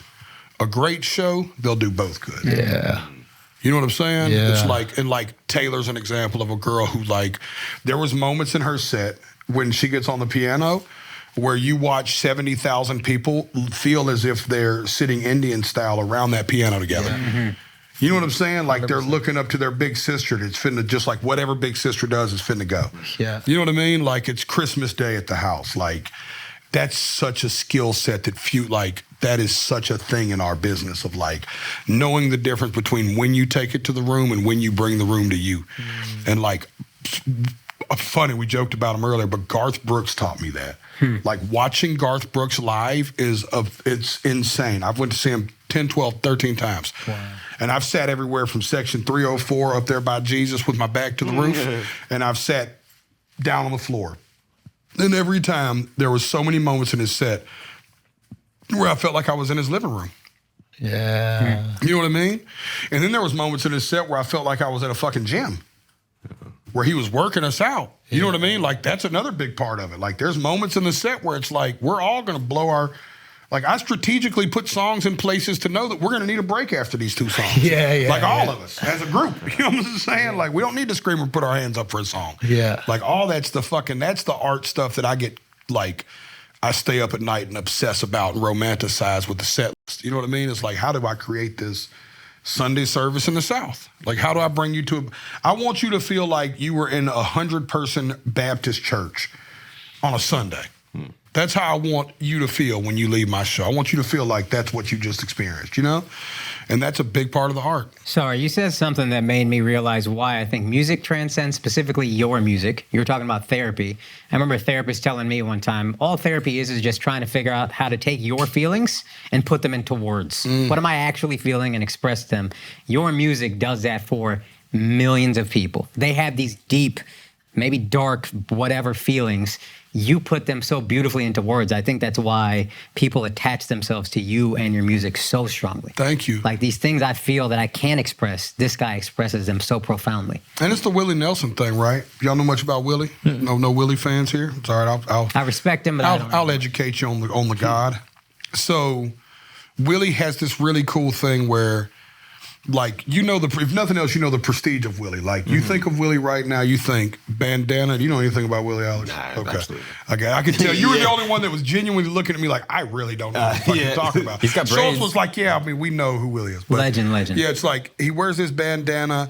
He has 2 long braids. He's 90 years old now. I just did a show with him. Still doing shows. Wow. Still doing shows. Let me tell you about that, too. But he's his persona through the media all the years and all his Johnny Carson appearances he's a very jovial guy, very funny. He was like the most famous weed smoker in country music for fucking 50 years. Like, just stoner Texas dude, just always high. They just joked on him. He was Snoop Dogg of country music in every way he could be, except when he picked his guitar up and all of a sudden the saddest song on earth would come out. Like he would pick this guitar up, even he'd be on the Johnny Carson show and they'd be laughing and telling jokes and he'd pick that guitar up and just instantly, you know, my heroes have always been cowboys and they still are today. Like it was just like, he had songs, Blue Eyes Crying in the Rain and my heroes of like these just dauntingly sad songs. You know what I mean? And they were like his big hit records. But it was kind of like, to another degree, like the Robin Williams thing. You know what I mean? And I took so much of that from Willie because I used to feel like, because I was a jovial person, even though I know I had mental health issues, that I would try to write songs like from that perspective. And I was like, but that's not what's really in me. You know what I mean? And then I made the mistake of writing the songs that were in me, but dressing them up jovial. Yeah. And I went through that phase where I couldn't figure out what the disconnect was. Yeah. Because I'm a, you know, relatively frumpy fella. You know what I mean? I'm kind of a happy-go-lucky guy. And so I'd like put these like weird artworks that looked real light-colored and stuff on top. I love talking to y'all because this is so inside fucking baseball shit. It's like I would have these songs that were just like Save Me-ish. Yeah. But with an album cover that was like a fucking joke cartoon. Yeah. With a title that was a joke, like The Biggest Loser or something. You know what I mean? That's the like, defense mechanism, right? That's the defense mechanism. Personality right? is, hey, I'm going to be jovial because inside I'm fucking dying. Exactly. Yeah, it's like, and then I was like, man, I should just start dressing the music up the way it sounds. You know what I mean? And then just be who I really am in every situation and let that figure itself out. You know what I mean? Just And that was when shit started shifting for me dramatically. You know what I mean? You were creating authentically, man. Yeah, that's it. It takes time to do that, man, because you got to develop the skills to do it. Yeah. You know, we probably, in our everyday lives, develop skills to cope with that fucked up shit inside us. So we're almost more fluent in the character that we develop than we are in who we are. So training yourself to not do the character, it works effectively. Yeah. It's hard to walk into a deli and be sad. Yeah. But walking into the deli and you're just like, hey, what's up? Blah, blah, blah. You're doing another thing. That's great for everybody. So yeah, like leaning into that. And then doing that with the skill of music, which you have to develop over fucking decades. Right. Yeah, eventually those kind of met. And wow. Yeah, that's why I was the Van Wilder of music. I'm fucking almost 40, dog. You know what I mean? Like, as a point of perspective, like, this shit, you know, I didn't have money worth, we were joking about it outside of there. I just figured, you know, I didn't pay taxes until fucking 2020. Fire. You know what I'm saying? Like, you know what I mean? I didn't make enough money to pay taxes. Make enough to pay taxes. I ended up owing him some money afterwards, and now I know about taxes. He was joking about, like, some other government's French taxes, or what was you talking about, European taxes? And I was like, well, I know about American taxes. Fuck. They're brutal. You know what I'm saying? It's like, gee, it's a robbery, dog. It's a complete heist. It's the biggest criminal organization I've ever seen. And it's funny, man, because I never understood politics. But I understand them now. And I'll tell you what I understand about them is, when I found out I got to give you all this money and then I don't even get a vote where it goes, you know what I'm saying? It's like, whoa, hold on now, man. I want at least that's a lot of fucking bread. You know what I'm saying? What are we doing with this? If you could vote, would you? Yeah, no, fuck no. Yeah, Jesus. I don't think our vote counts. That shit's a hawk of crap, man. They're fucking greatest scam in American history. When they made a two-party system, we should have known they were fucking us. Yeah, that's just, I mean, it's automatically. How many times, that's how fights start. You put one guy against another guy. You know what I'm saying? It's like fucking, you know what I mean? That was fucking a no-brainer. You know what I'm saying? As soon as they started labeling themselves something, I was like, oh, this is a gang. They gave them you know colors. What I'm saying? Yeah, they gave them colors. everything. They gave them logos. Colors. They fucking have signs. Crips you know and what I'm blood, saying? blue and It's red. wild. Yeah. It's fucking insane. I was like, yeah, this is a party destined for failure. This is never going to work. Yeah, they're going to fight amongst themselves, and we're going to take 50% of their money every single year, no matter what. Yeah, they're going to stick us up, fight amongst themselves, kill each other. Yeah, for sure. And all the tax problems everybody talks about never affects anybody. You know what I mean? Except for fucking, I mean, it just, nobody's ever like, we're getting a tax cut. I was like, I didn't fucking notice. You know what I'm saying? I don't know, but goddamn, how bad were they? You know what I'm saying? That's kind of where I'm at. Like, if this is the cut, we're fucked. You know what I'm saying? It's like, Jesus Christ. Somebody's like, this country's going to end up being communist. I was like, they're 50% away from being it anyway.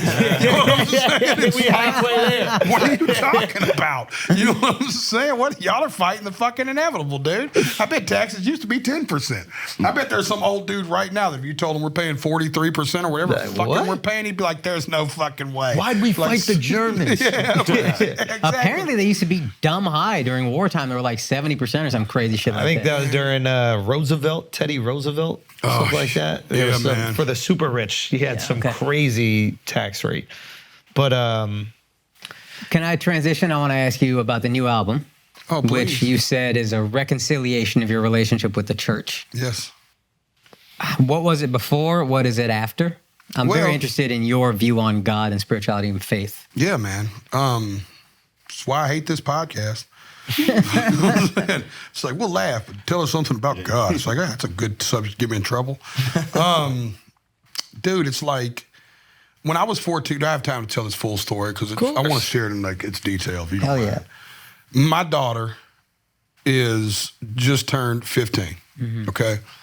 Last year, she started going to this little church back in this little country road, a little bitty church. In fact, it's a church that takes place in a school auditorium, and the school is kindergarten through 12th grade, right? Little bitty church, little country church.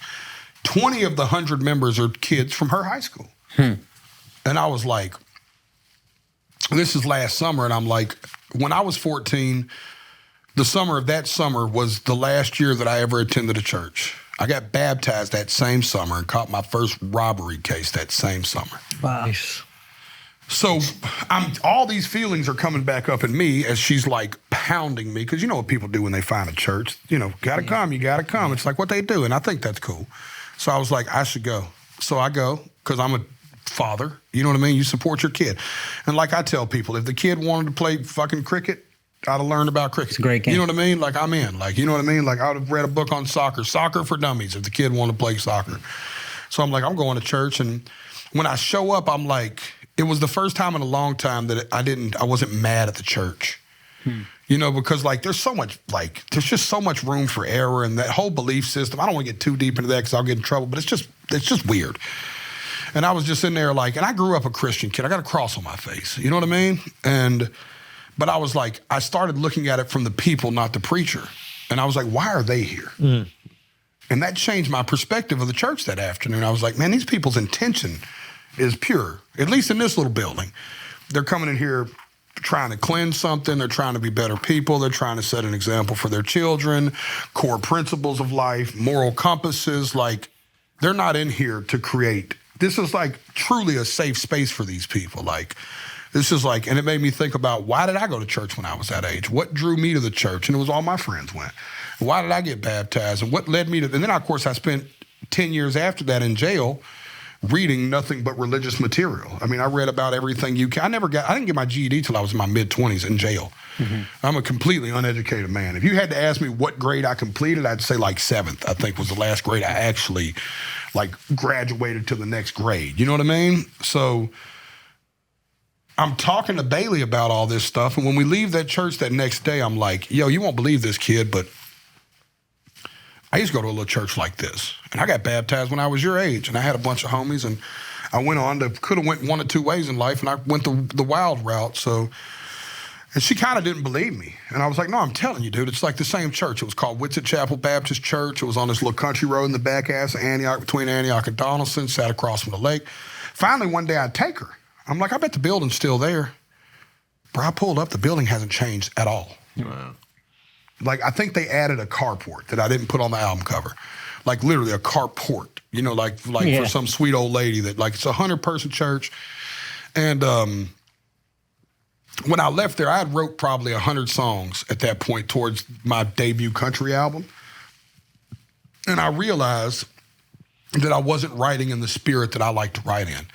I was looking for a hit. I just came off a couple of hits, like real hits, like life-changing hits, and I was looking for a hit. And when I was driving that day, I was kind of praying, because I'm a man of prayer, and I was like, I called my producer, and I was like, I want to start from scratch on this album. And I had a song called Going to Church, and a song called Hungover in a Church Pew that I wrote through all those songs. And I was like, what if we make that the first song and the last song, and we tell a story? Book open, book close. And we tell the story of this album, and we call it Going to Church. And he was like, what's the name of that church you went to? I was like, Whitsett Chapel. He said, we need to call it Whitsett Chapel. And you need to write that album. And I wrote a concept album. Like I scrapped all these songs. The record label's called like mad at first. They're like, yo, we'd already picked out singles. We'd sent this to radio. Like, you got some hits. And I was like, give them to whoever wants them, man. I can't sing them with conviction. Oh, wow. You know what I mean? I was like, this is the album.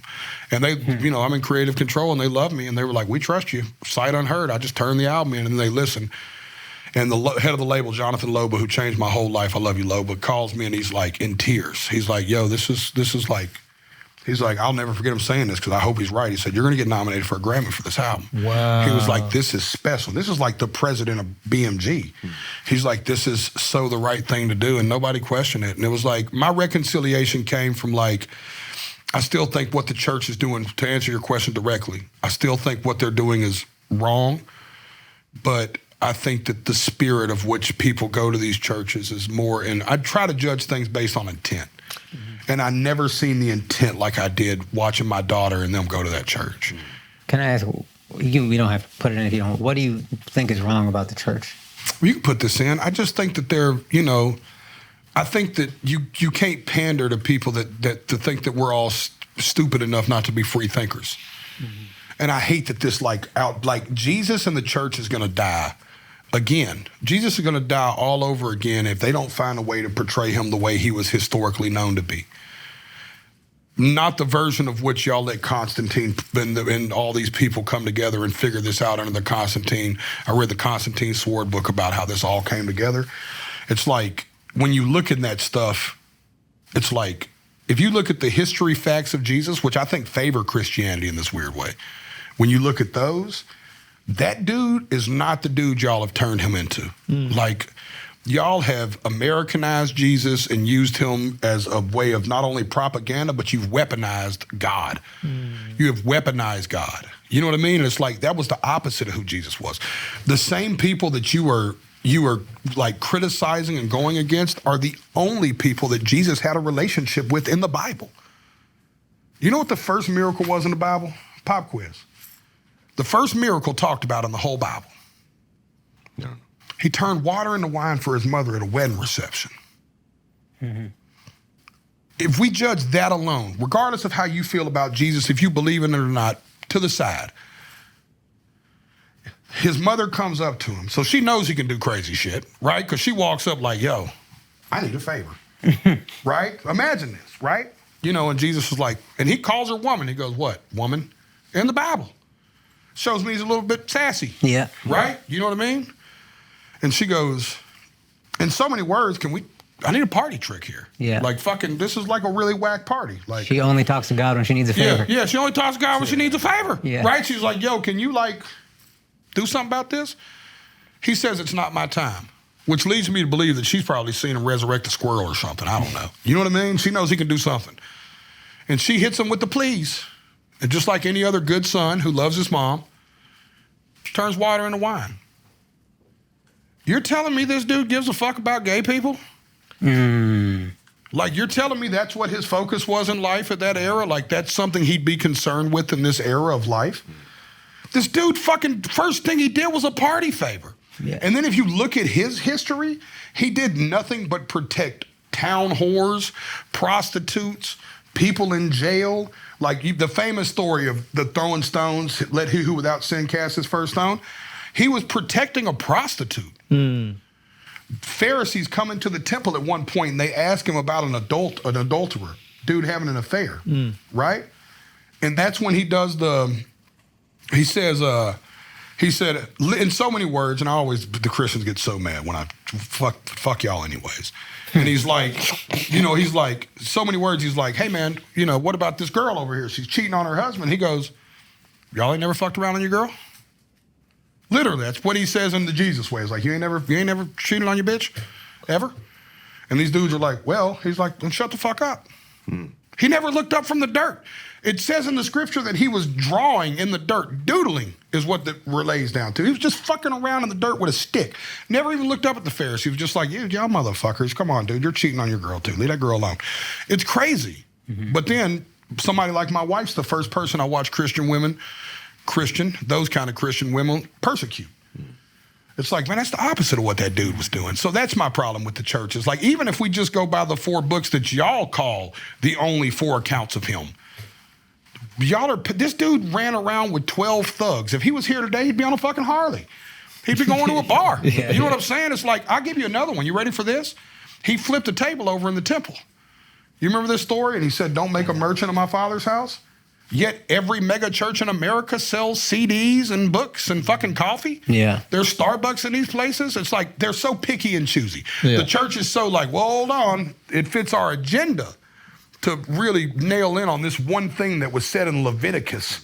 Right? But we're going to, it's like, I thought we were focused on Jesus anyways. If that's like the focal point here, I'm sorry I went on that. No, well, the reason I was asking you is if this is a weird comparison, but it feels like when you talk to God in your songs, it reminds me of DMX. When DMX would talk to God in his songs. Right. And maybe this is me projecting, but there's I don't know if I'm worthy. Feeling I get from listening to it. Maybe that's me, again, projecting my own shit. But I was curious listening to this and listening to Save Me and Only Talk to God When I Need Favor. Like, what is your relationship with God? Yeah. And I don't know if that's why it affects me so deeply. Maybe I feel that deep down. Right. But I've listened to DMX as a kid. Same thing I feel now. Like, I feel moved. Like, man, I feel that way. Yeah. What's like, to me, it's more of I call it a sinner's prayer is what I'm doing. My music is just coming to terms with as a part of my recovery from the stuff that was killing me, which I don't talk about my recovery much because the recovering purists would say that I'm not sober and I shouldn't talk about it. And I respect those people so much. Right. The people that really almost they can't live that way. But it's like, for me, how I had to get off the codeine that was going to kill me. Codeine was going to kill me, for sure. It took me understanding the need for a higher power. Yep. For me personally, and I know it's not for everybody, but I needed to believe that there was something, because Jason, if he's solely in charge, I'm fucked. I'm in a lot of trouble here. He's in a dark spot up here, man. That dude's get really, really sad. But it's believing in that. You know what I mean? Yeah. And then looking at these people and being like, yo, do we not if what y'all are saying is God, what I'm reading feels a little different than my prayer to God is yo, if you're who they say you are, is there a spot for motherfuckers like us with you or no? Because these people are sure making me feel like we're not, you know what I mean? You felt rejected by it. Yeah, it's so it's talk to me, God. Are we cool? Yeah. You know what's up with me. Yeah. You know my heart, but also the Bible also says that there'll be plenty of people that he'll tell them, you think you know me, but you don't. And there'll be people that, you know what I mean? It's so I always joke that a lot of these pastors going to end up in hell, and I'm going to have a big old mansion with a smoking section up there. You know what I'm saying? I'll be the one with an open bar in that motherfucker. You know what I'm saying? I think God going to do something big for me. I think that humans have a notoriously horrible relationship with power.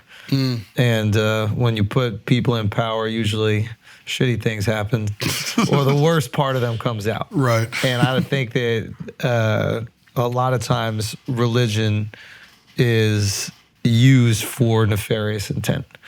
And that doesn't mean that the ideals behind it or the intent that you were talking about, what those people are seeking in it, that salvation, that humility, that inspiration. Right. Wow, what if I could be just 10% more like that Jesus guy? Right. What if I could be 15% more? I don't got to be him, but if I could just increase my kindness a little bit, if I could judge my neighbor a little bit less, and I think every time I've been in a church and I've felt that from the people in there, it was beautiful. It oftentimes wasn't necessarily what the pastor was saying, but it was the people submitting themselves that I found so profound.